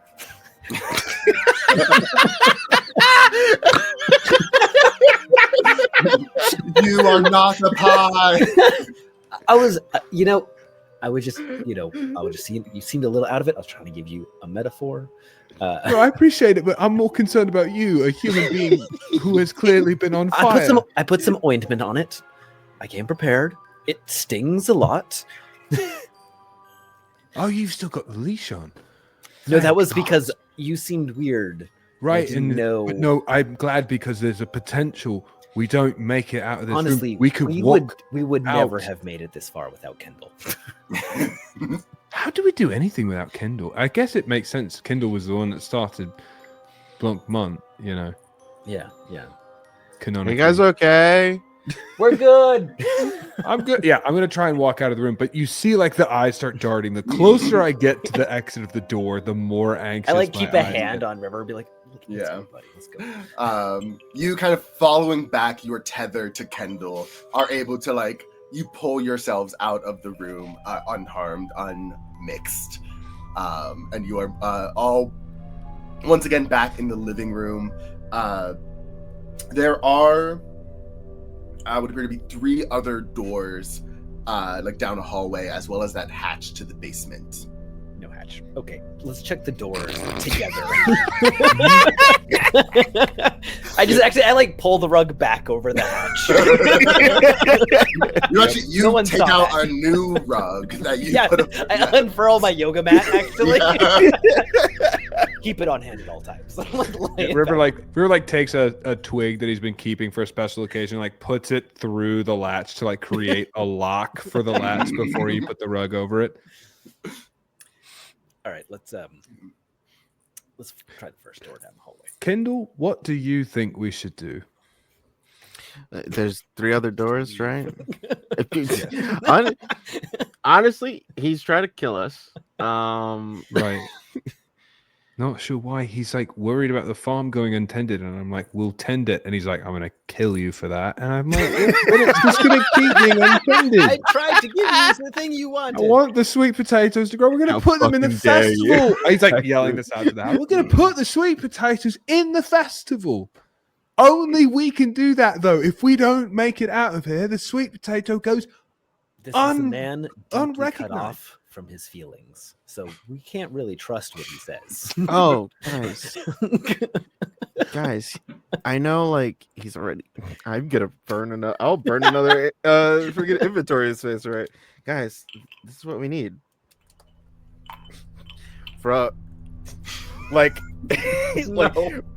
Dips his head a little bit to open up the compartment. Takes out a Ouija board. Of all people to suggest this, AJ. I think River fully does not know what a Ouija board is. Just sees you pull that out and he's like, this is no time for the alphabet. No. No. Come here. Everyone sit around. You just sit on the put yoga this- mat over the. over the hatch. With the oil lamp by us. And was like, all right, everyone put your two fingers on each hand on the thing right here. All right. We're supposed to keep relaxed. Farmer Elf will move the board. I mean, or he'll just talk to us. We'll see. Oh man, Elf.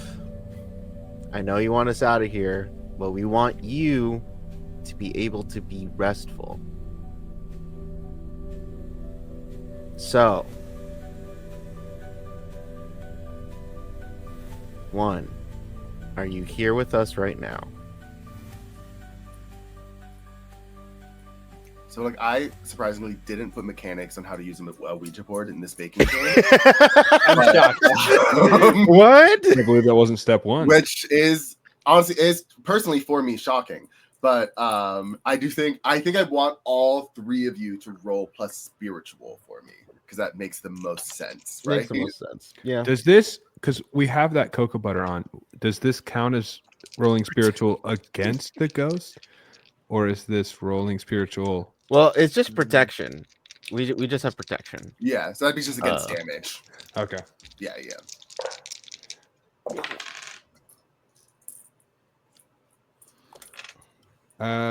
I rolled a 5, but I've got 3 experience, so I guess I could burn one of those to make it a mixed success. You'd have to burn 2. Okay. Yeah, I got I'm gonna a do that. 7. A Yep. 7, okay. Burn 2 experience to make it a mixed success. And then what did Kendall get? I got a 10. 10. Nice. Okay. You feel the planchette moving underneath your fingers as you ask the question, "Are you here with us?" And it shifts to yes. Okay. Oh, that's how this works. Okay. Did you rot the apples in the barn? It pulls back and then points back at the yes. Oh, well, River, you're right. It was him. It was him that did it. I just figured that made the most sense, but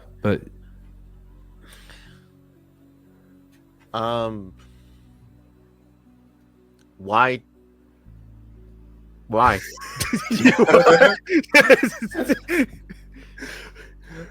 You feel the planchette begin to shake under your fingers, and then you realize that it is the whole hatch underneath you that is shaking. God damn it. And then you Do see it. the planchette moves. It first goes to U, then N, G, R, A, T, E, F, U, L. I did have to stop to make sure I was spelling it right. First, ungrateful. I was like, Look, wait. you've already said that one. You said Mhm, that one with the mhm. sweet potatoes at the scene of the crime.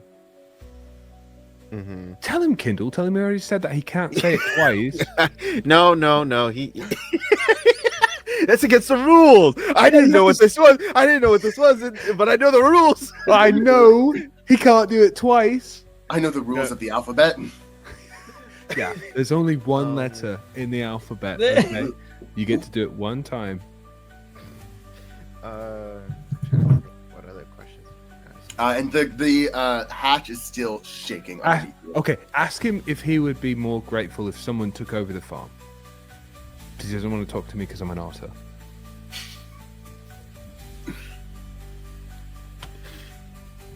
Would you be more grateful if someone took over your farm to continue growing the sweet potatoes?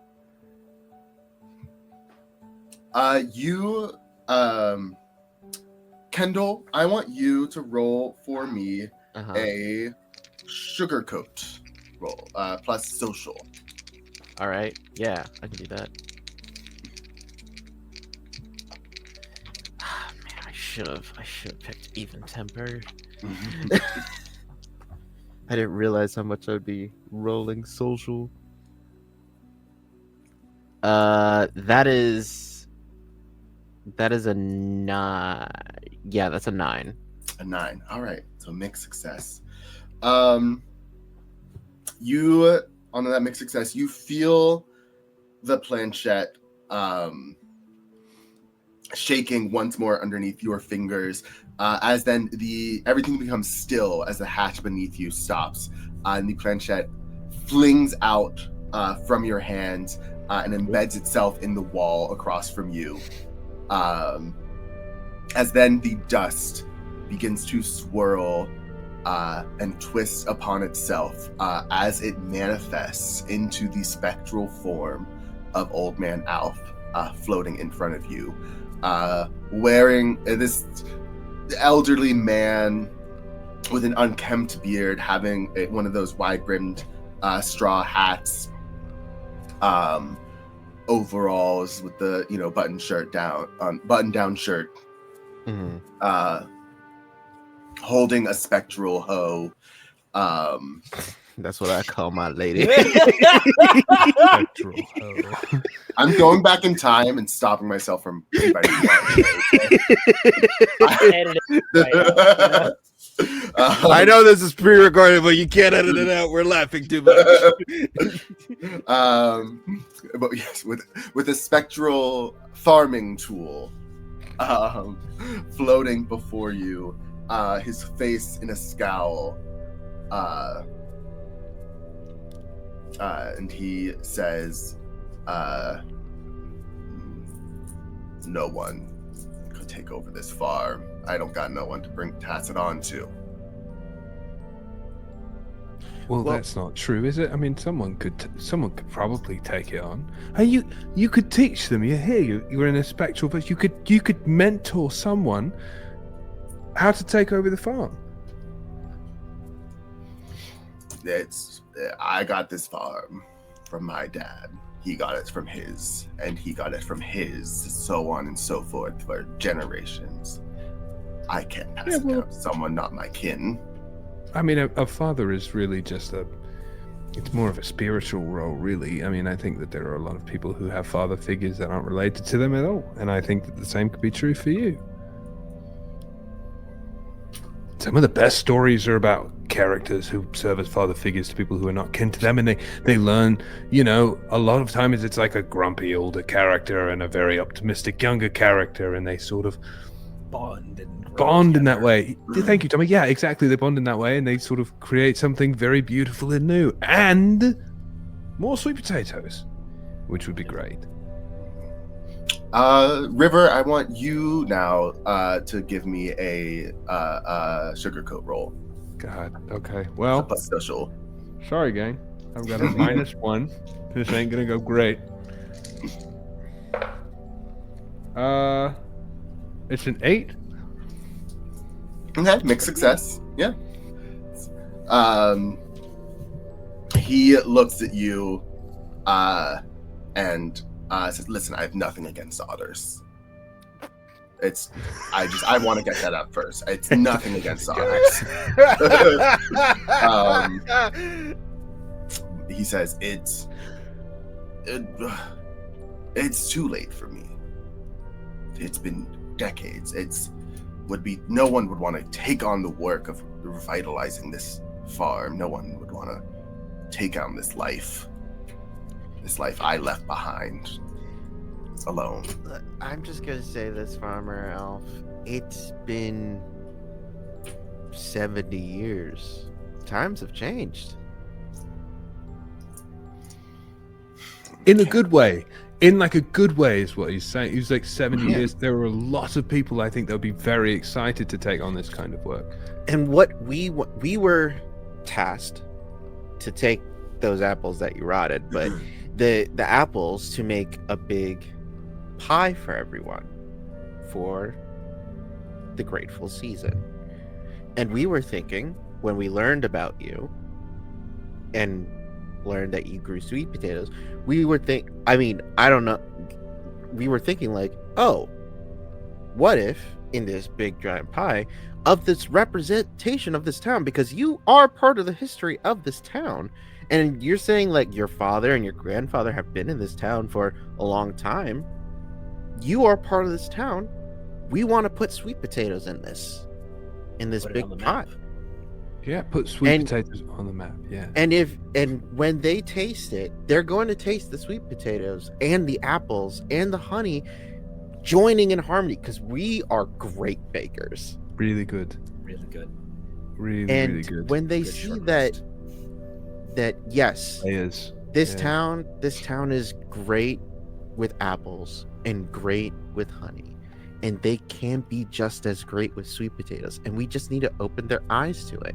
It feels like like I said, I don't know like how they really treated you guys when it came to the sweet potatoes, but from what it sounds like, it seems like they didn't really do anything with the sweet potatoes that you made. Right. It's not fair to you, yeah.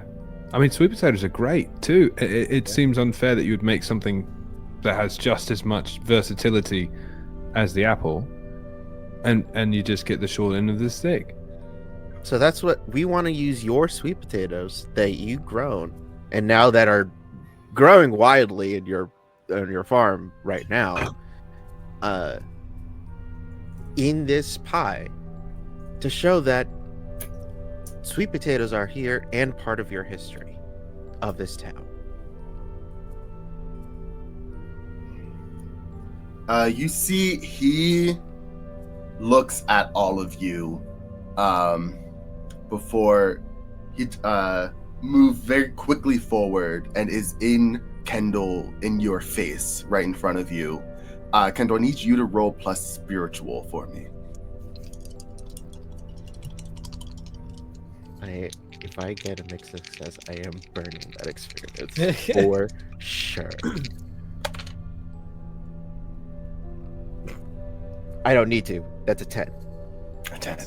Right. You are able to hold your composure as old man Alf puts his face kind of right in yours, his dusty visage swirling in front of you.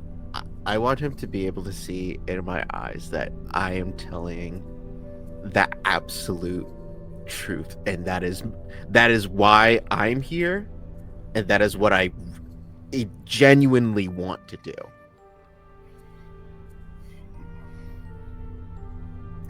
If you can find someone who'd be willing to take over this farm, then I'll bring those apples back. You have my word. And then he collapses into dust once more, and you can hear the front door click, unlocked. You don't think that the little girl might like to... Do you know, I was thinking that too. She Tommy? seemed interested. Yeah. A bit young. Maybe he Well, would I mean, be... yeah, with some parental supervision, of course. Right. I mean, I think she'd be pretty thrilled to be working with a ghost. Yeah, she does have a thing for ghosts. She does. Yeah, I think I do think she'd love it, and I think she'd be really good at it. She's got a lot of energy, and she seems She very can keep willing up to. with the very restless. Yeah, I wonder though. Do her parents seem like the type that would like? Because I get the vibe that they're like, oh, and there's also a sweet potato farmer, you know, sort of brush off their shoulder when they say it. You know what I mean? Do you think they could be convinced that sweet potatoes are just as important as the apples are in this town? I am gonna call out to Alf. It's like, I'm gonna take a sample of sweet potatoes so I can prove to them that it's worth it. I just letting you know, I'm not stealing them. I'm using them to make a point. And I'm gonna go into the picture. We I'm should gonna draw go a picture of all of us with the sweet potatoes, like in a thumbs up. I think. Then All right. he gets the picture. That's why they have that saying, guys. Like, I know I'm sort of driving this point home, but do you get What the a point. picture is what people say. They Oh. don't say, do you get the journal entry? They say, do you get the picture? Anyway, we can go. This And younger they do say generation. a picture is worth 1,000 words. Yeah, so I'm gonna try and draw a picture of In the the dust. three of In the us. dust. Yeah, drawing a Yeah. picture of the three of us. I'm drawing Kendall holding a sweet potato, and then the three of us we're all holding hands, and Tommy is giving a thumbs up, and we're all smiling, and Old Man Alf is there too. Great. Giving a thumbs up. Yes, Yeah. yes. Yes, yeah, you So do yeah, that for sure. I gather like a couple of sweet potatoes to use in Mhm. a recipe. To and I think it's time we got to go back to Isaac and Lois and Eleanor. Eleanor, yeah. Cool. Yeah. Yeah. About what time when we leave? It's now the sun has probably set at this point. It's probably a little bit, probably like 5:30 is what I would say. Oh, okay. It's not so late. Yeah. Yeah. Like you've been in there for like maybe an hour, if that. Yeah. It felt a lot longer that we were in there, but Yeah, Mhm. yeah. Time's very weird. Yeah. but yeah, for sure, going to them. I think I do want to because I don't think it's good. It's not gonna take too long for me to make it, Mhm. but I am gonna make that little side dish that I mentioned Yeah. of the roasted sweet potatoes, then the roasted apples mixed Mhm. with the honey, replacing the maple syrup with honey, Mhm. and cinnamon and Yeah. very much Can we add a little, intermingling. Mhm. sage and some savory into there, maybe? Yeah, Yeah, some cardamom maybe. yeah, just making sure they are highlighted but Mhm. they're working together. That is the main thing. It's not one flavor is overpowering the other. It's very much they are working together in order to create a new thing. Yeah. I think Yeah, with the three of you working together, you're Mhm. able to whip that up in no time. Back at the bakery. Mhm. And then you head right over to Isaac's. Yeah, and I think we just essentially we're just hey, we lay it out for those. We went to the house, we talked to Alf. He actually is a ghost. That wait, don't get freaked out. Actually a ghost. And he said, Eleanor goes, "I told you." I believe the whole time. and he said that if we find someone to take over the farm and be able to continue growing the sweet potatoes, he'll be able to give back the apples.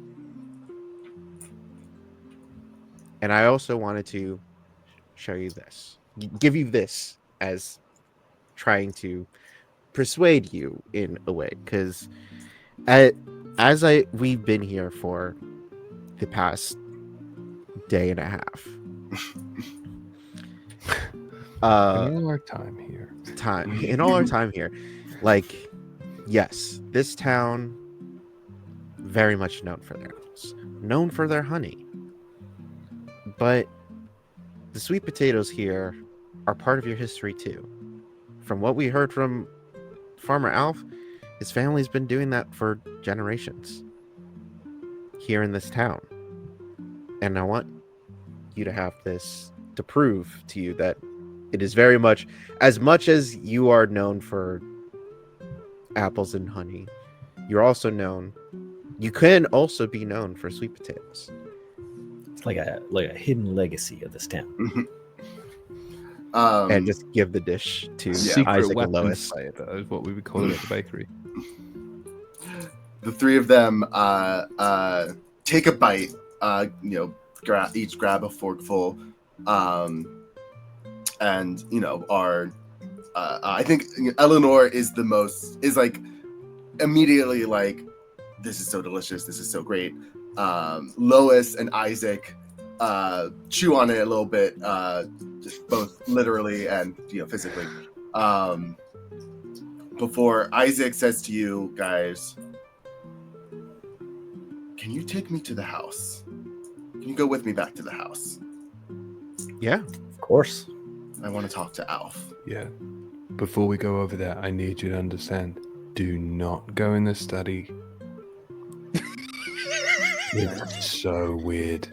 Don't go in the study, okay? You're going to think that's where he is. It's not where he is. It's just weird, okay?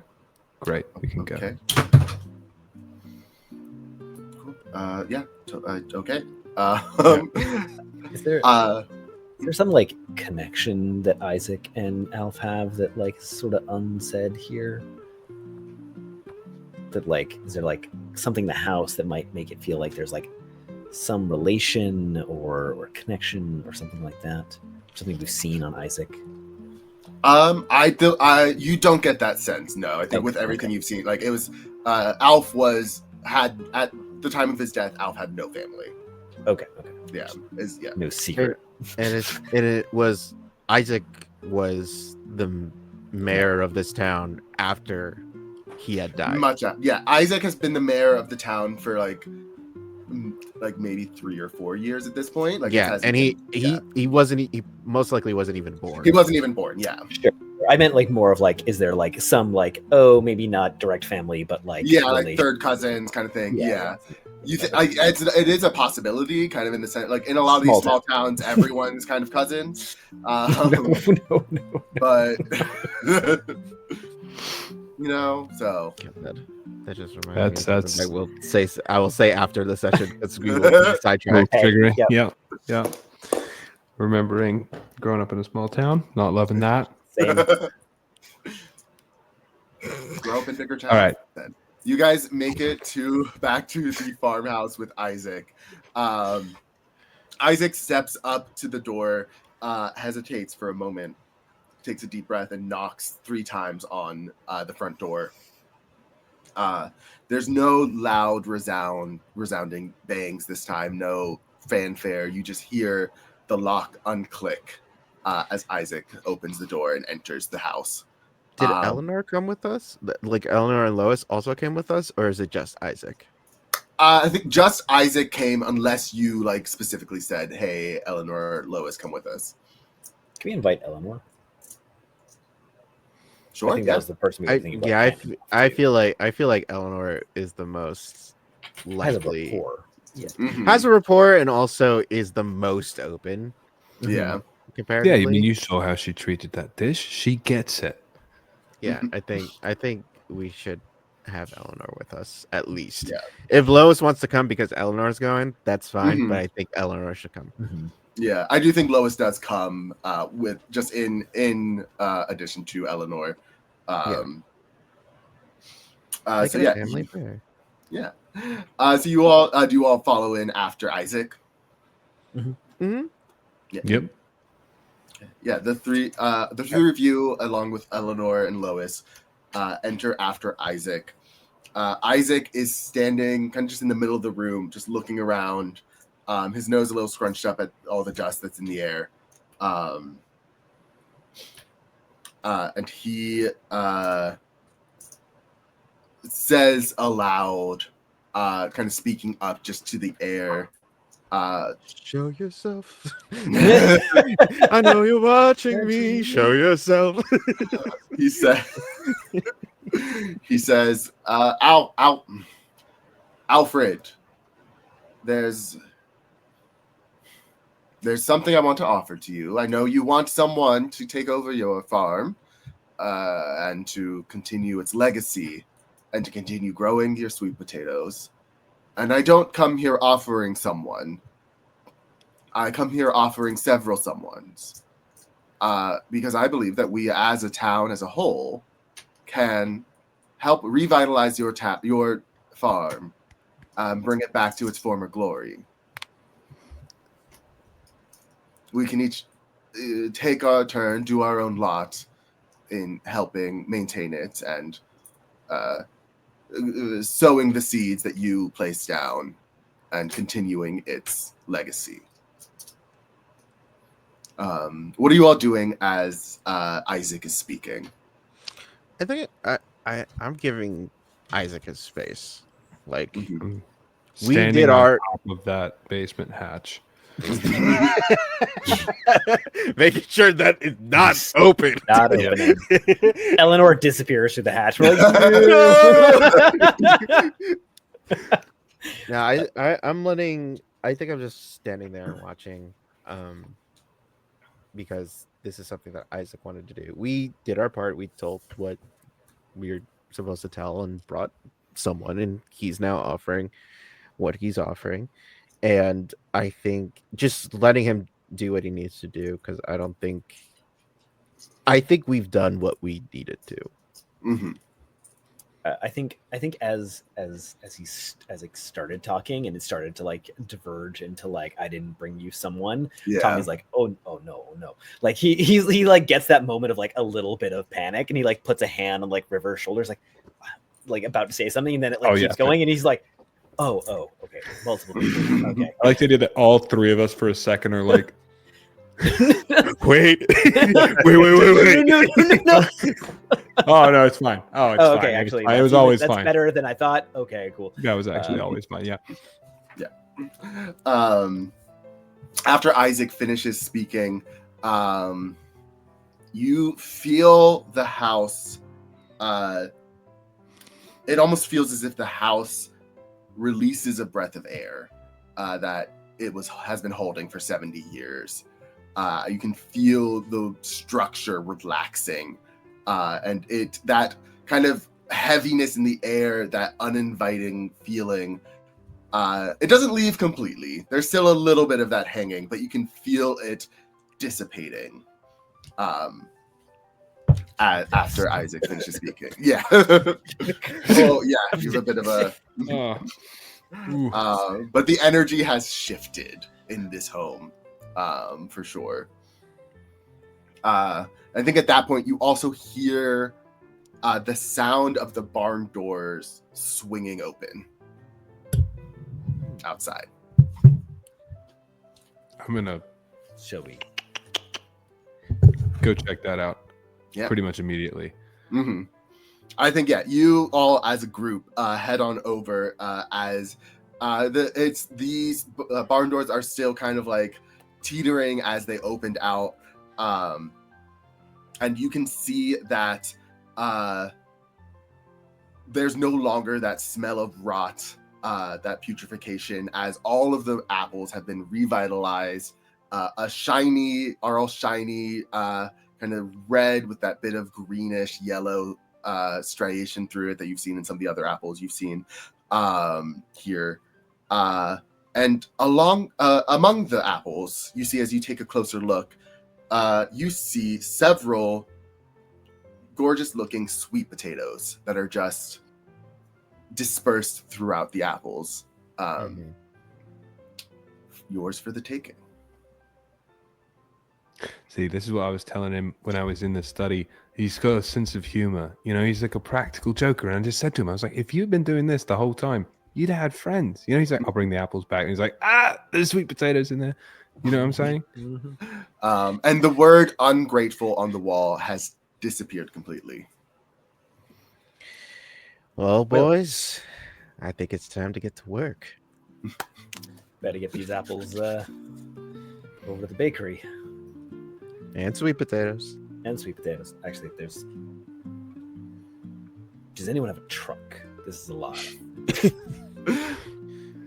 I think, there's a team effort of hauling this large amount of fruits and tubers back to the bakery.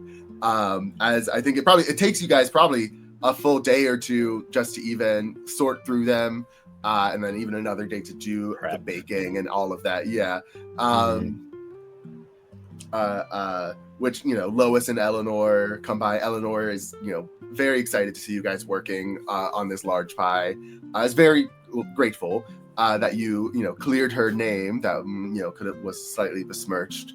So I'd love to know what this pie looks like in the end. Go. I believe AJ has a plan. Guys, all right, I got this. All right, so for this pie, definitely we're going to be utilizing the sweet potatoes and the apples as the filling, because that's very important. Pie crust, I leave that to Tommy. Tommy is the master pie crustman. I The think official title. Master Pie Crustman. master pie crustman. Is I it think badge? I'm It's like, thinking no, it's embroidered on the flannel. I'm thinking we could probably do the same. We could thinly slice. We could have a mixture of thinly sliced apples, thinly sliced sweet potatoes, and also mix in with chunks of that as part as of the filling. We can make like this kind of mixture of like I think we want to go more of this like kind of like we want a little bit more sweet because we're having with sweet potato and this apple. So I think we're gonna mix it a little bit with like a white bean paste. We're gonna have a little bit of apple butter in there.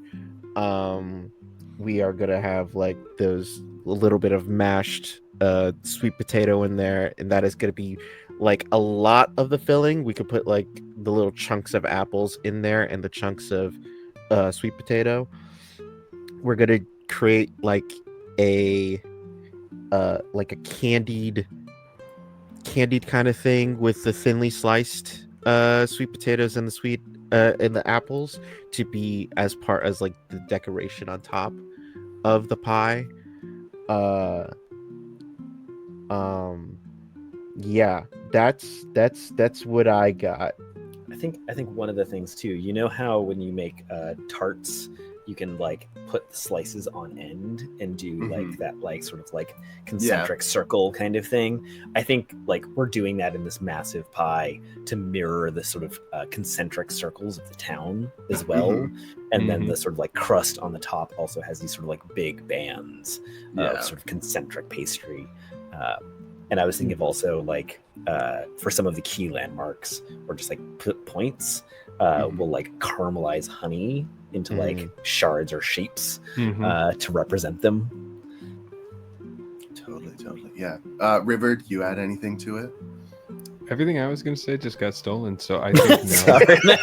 Stolen valor. Wow. I think y'all kind of went off on that one. Hey, you got it. We got to incorporate the color red. You were working on that. I was. I do think that the Blood. the way that, blood of Rivers Isaac. of blood. Yeah, right. You're like, what happened to Isaac? And I'm like, well, the pie is red, isn't it? There was a binding of Isaac. You needed some binding to this You pie. needed, it was a little loose, so you needed some binding. So you needed the binding of Isaac. Yeah. That's exactly right. No, but I do think that there is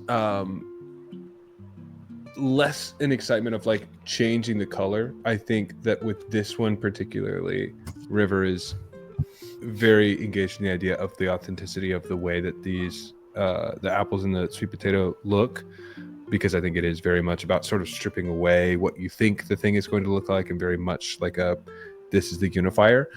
But I do think that he is very invested in sort of putting on these I think he wants to add sort of to like the like a little sort of like toppings thing, and I think that comes in the form of like candied like walnuts and pecans and different like nuts and things. And I think in his mind that the idea being that while there is a unified town, the unified pie, the individuals, sort of the outliers, the things that sort of stand out, also add to what makes this town really, really great. That people like Old Man Alf, who sort of stand off on their own, doing their own thing, are just as important to what makes this town really good as all of the people that fit in to sort of these so I think he makes this sort of like a lot of like glazed and then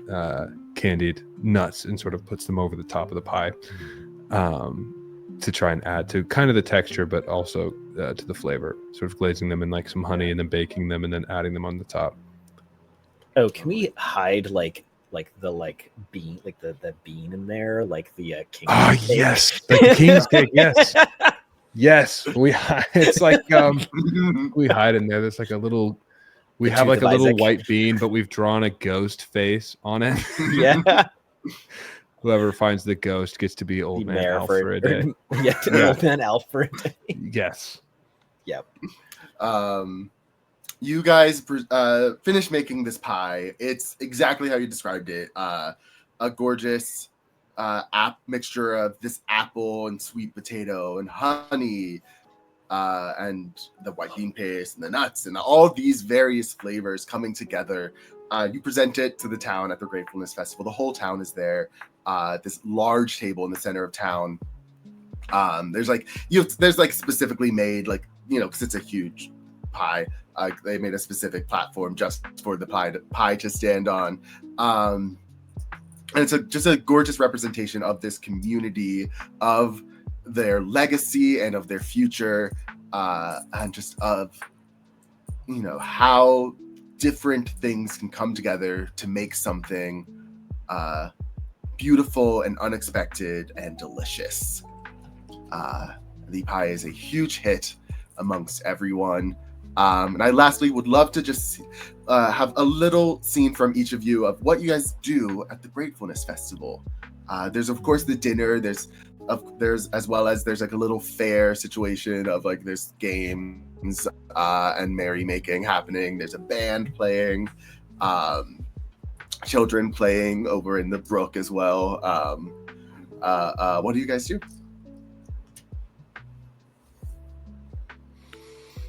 Oh man.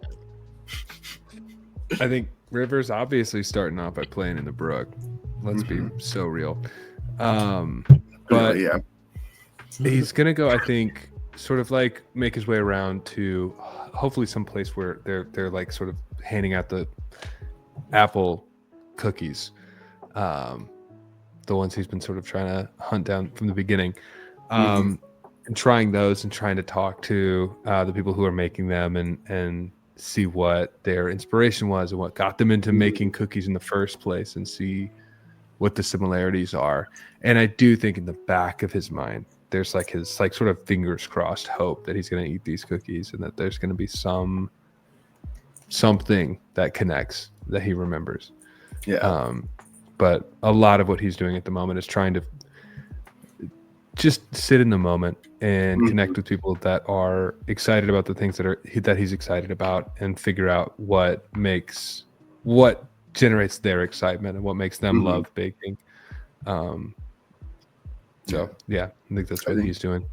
You were talking to one of the bakers, who's handing out these cookies, and they're explaining like their whole process of like, oh well, you roast some of the apples. You got to get them, because that helps caramelize some of the sugars in there, and it gets some of the liquid out. But you got to get some fresh apples and some fully dried apples. You need all three to balance everything out. I see. That's so smart. It's something that we've been doing at my bakery since it started. It was my mom's recipe to start with. And as this person is talking and you hear them talking about their mom, you hear that laughter, and you realize you do know this laughter. It is the laughter of your mother, that is just sitting in the back of your mind now. There's this like deep contentment and a little bit of like almost like when you start to find something and you wish that you could speed the process up and do the whole thing, but that self-check of like understanding like, no, this is more than I thought I would get. And I think that warmth sort of sits in his chest, and he just sort of laughs, and he looks at the baker and he goes, it's remarkable what a cookie will do for you, isn't it? Yeah, sure is. Anyway, this is good. I'm going to take your idea I'll make my own recipe, not stealing your mum's, promise. But I'm gonna take the idea and I think I'm gonna make something really, really special. These apple cookies are miraculous. I hope you understand. Your mum was onto something genius, and I don't know what you've done since her recipe, but these are good. Oh, well, thank you, and I hope you make something miraculous with them too. Oh, don't worry, I will. I always do. But these are good. Kendall, Tommy. I think this is a mode in which our bakery can take, in which we basically just take the front half of the wall that's facing and just make it open to everybody. Mm-hmm. I think we're working with it was Grace, right? The librarian was Grace.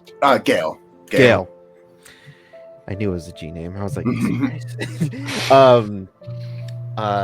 I think like I have like invited people to our bakery to kind of like collaborate and think about things on, and also just thinking about things to make more sweet potato things. Mm-hmm. Like, yes, we're serving our classic hot chocolate here. However, for the adults, not for the kids, because this is a very adult recipe, there is like I found it, sweet potato pie cocktail. Mm-hmm. Trying that out. Also, like I'm trying out like sweet potato mousse, because I've now learned that that's the vegan way of making chocolate. Yeah. Like you use sweet potatoes in it.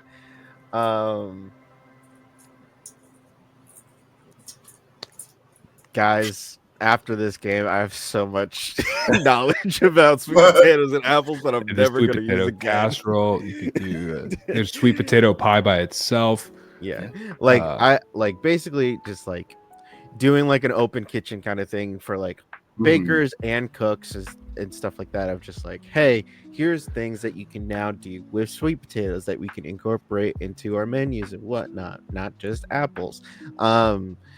And you know, just like doing that for the community. And I think that's what I'm doing. That's what it's like I said, I am trying out the chocolate mousse, so that it's like I am seeing if I could do something with it with my future of like chocolatiering, but yeah, I'm not focusing on that right now. I'm focusing on just trying out different things with sweet potatoes. Yeah. I think, as you are working in the bakery and like all these people are coming in and coming out, testing things and giving you ideas, I think you notice that Eleanor stops in. And she walks up to you while you're doing something. And I think in that kind of like that 11-year-old way just goes, "Oh, what you doing?" You know, I'm trying to see, because, like I make chocolate sculptures and chocolatiering and stuff. I'm trying to see what I can do with this sweet potato mousse, but I'm not quite there yet. So I've also just been making just little like cake topping designs. So like there's like a little cupcakes, and then like the sweet potato chocolate mousse on top of just like different, like one is like in a rose petal, and then there's another that's like there is one of a ghost. It's like and then like there's one of a leaf. There's one of an apple sitting on top of a thing. Like there's just like different like shapes that I've done with this chocolate mousse. It's not as like the hard sculpting that I'm used to doing, but it's definitely something else. Eleanor's eyes are saucers, full on dinner plates. Is like, that's amazing. I want to learn how to do that like you. If I ever get as good as you, I would be wild. Takes a lot of practice and a lot of just messing around and seeing where your hands take you. Like, each one of us have our specific things. Like, I like to deal with chocolate. Tommy likes to bake pies. River likes to bake cookies. Your thing doesn't even need to be chocolate. It could be something else that you may find that you totally fall in love with. And that is the joy of baking. You guys are amazing.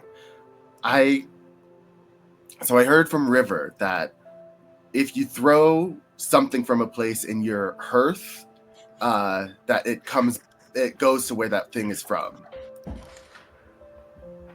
Is that right? That is true, yes.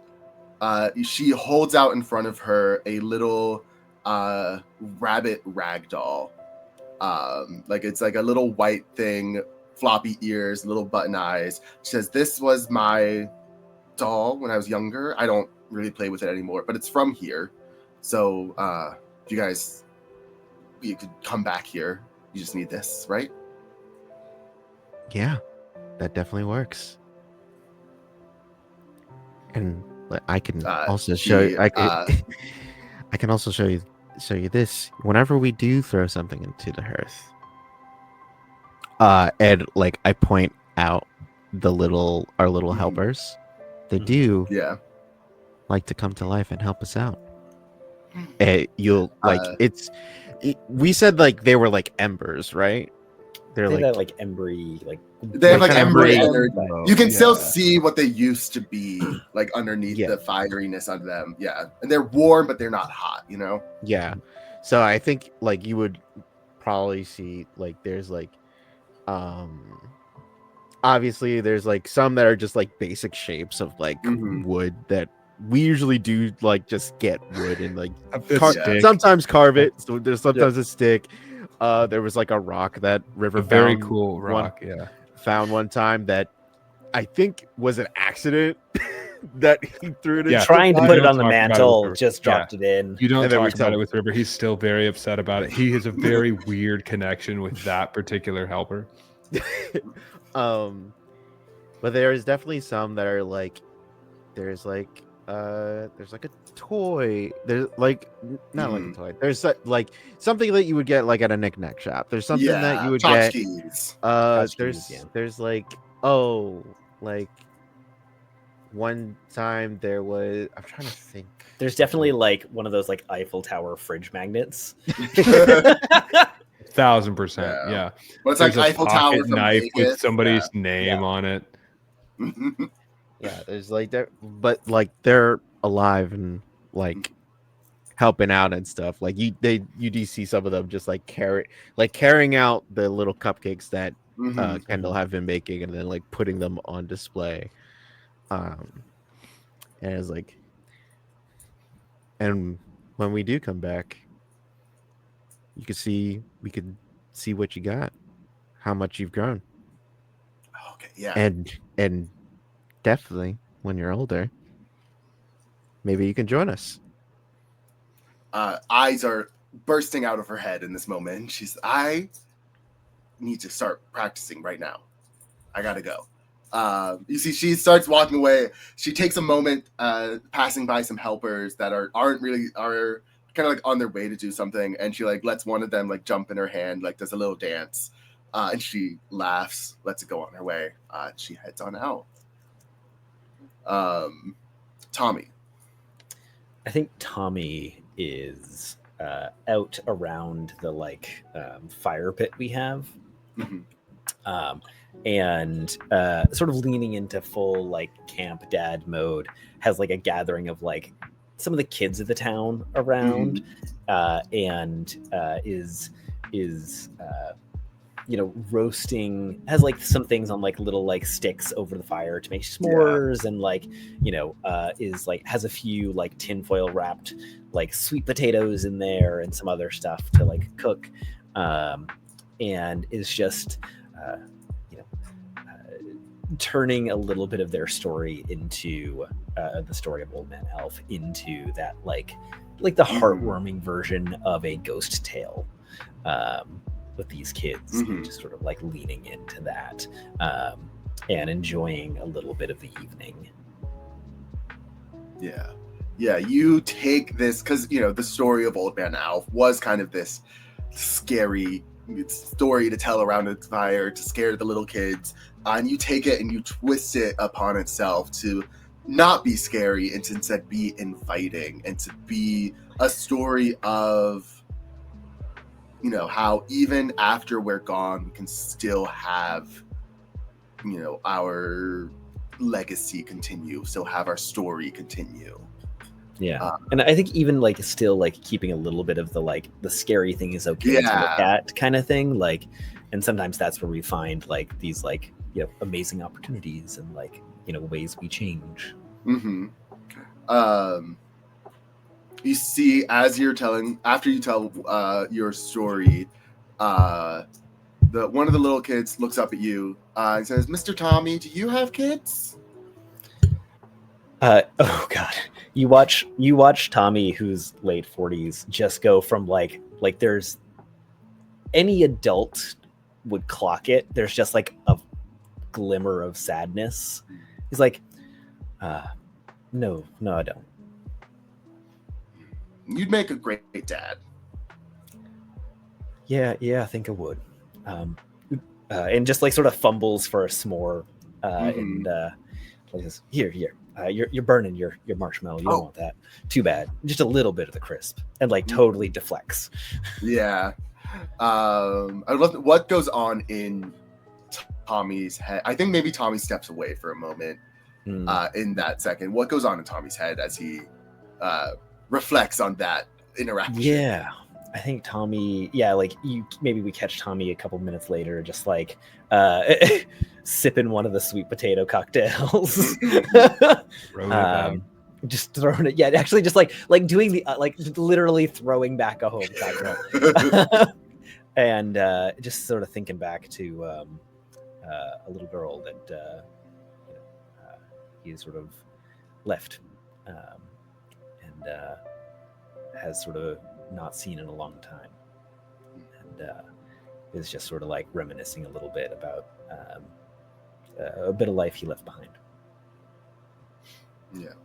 I think you see, you hear, you feel that going. You see the little girl in your mind, and I think you look over and you see Kendall in the kitchen, who, even in his seriousness, I think you can see the light in his eyes as he is working, and you can kind of see the way he is working. He's playing with his food, and you can see River down at the brook splashing around, and I think you have this just innate feeling of you are with family here, and I think you hold on to that. And I think you then see him like head inside to like help out Kendall, and like sets the glass down. The smile comes back, and we see the three of you at the main table. The pie has been sliced, and every person in the town has gotten a bit. There's plenty left for seconds. It goes off amazing. Every single person has nice things to say about it. It's one of the hits of the festival, as the everyone comes up to you and congratulates you and thanks you. Is there one final thing the three of you say to each other or do with each other as we zoom out of this scene? I think Tommy will just sort of like when there's a little bit of a lull and it's just the three of us, Tommy will sort of like lean in and be like, you know, I'm awfully glad I found you all. You make my life a lot better. Thank you.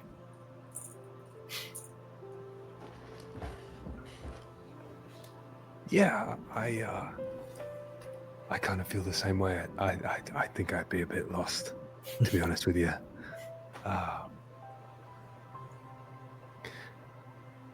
Plus, I think if Kindle didn't have a leash on me, I might have stumbled off somewhere. So I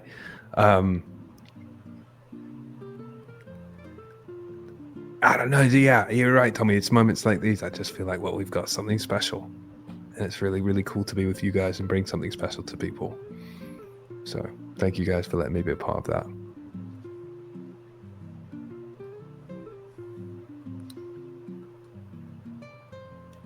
Blancmont wouldn't be Blancmont without the three of us. And of course, like taps the bakery. The little rock helper is just like sort of like doing a little dance in my hand,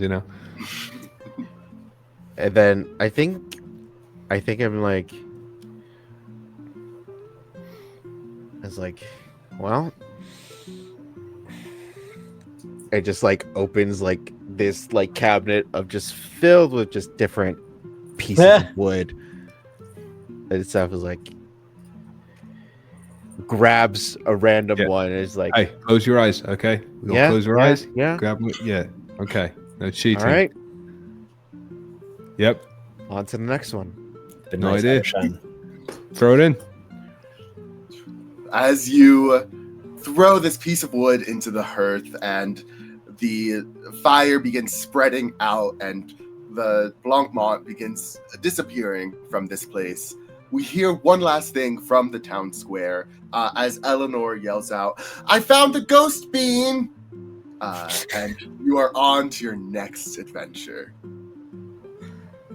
Thank you all so much for watching our little Gratefulness two-shot.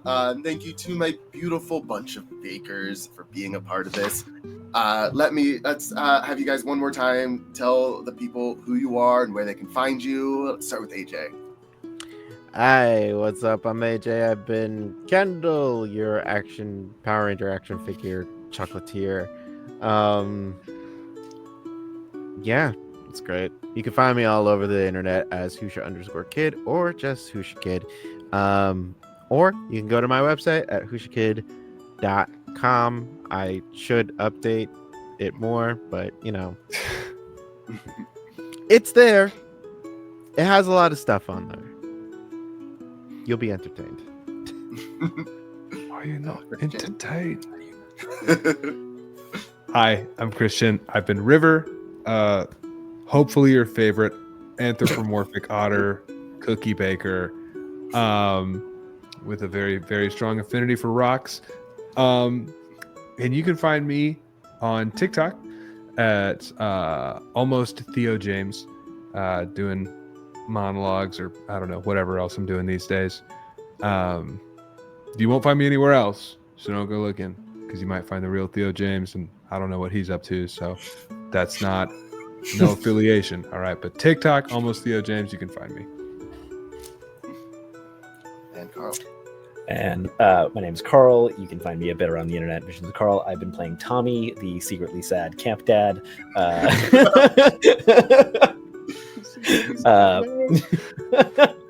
And I've had an amazing time on this little bake-off adventure with these great folks. So. It's been a wonderful time playing with you guys. As always, I have been Dan the Baker. You can find me anywhere at Dan_the_Baker, or Dan is Baking, or in a Denny's parking lot. It's, wherever you want to find me. 3 equally viable options. Try 3 of those. Yeah, the last one most likely. Yeah, that's most actually likely. probably true. And you can find the game we just played, StoryBake, in my itch, my drive-through, or with +1 EXP, where you can get the physical copies. These gorgeous games with amazing art from some amazing people and amazing stuff. Did I say amazing? I don't think you did. I did amazing. Yeah. It's an amazing book. And you can always find me here at Open Table Adventures, where we'll have more actual plays, one-shots, interviews, recipes, and so much more.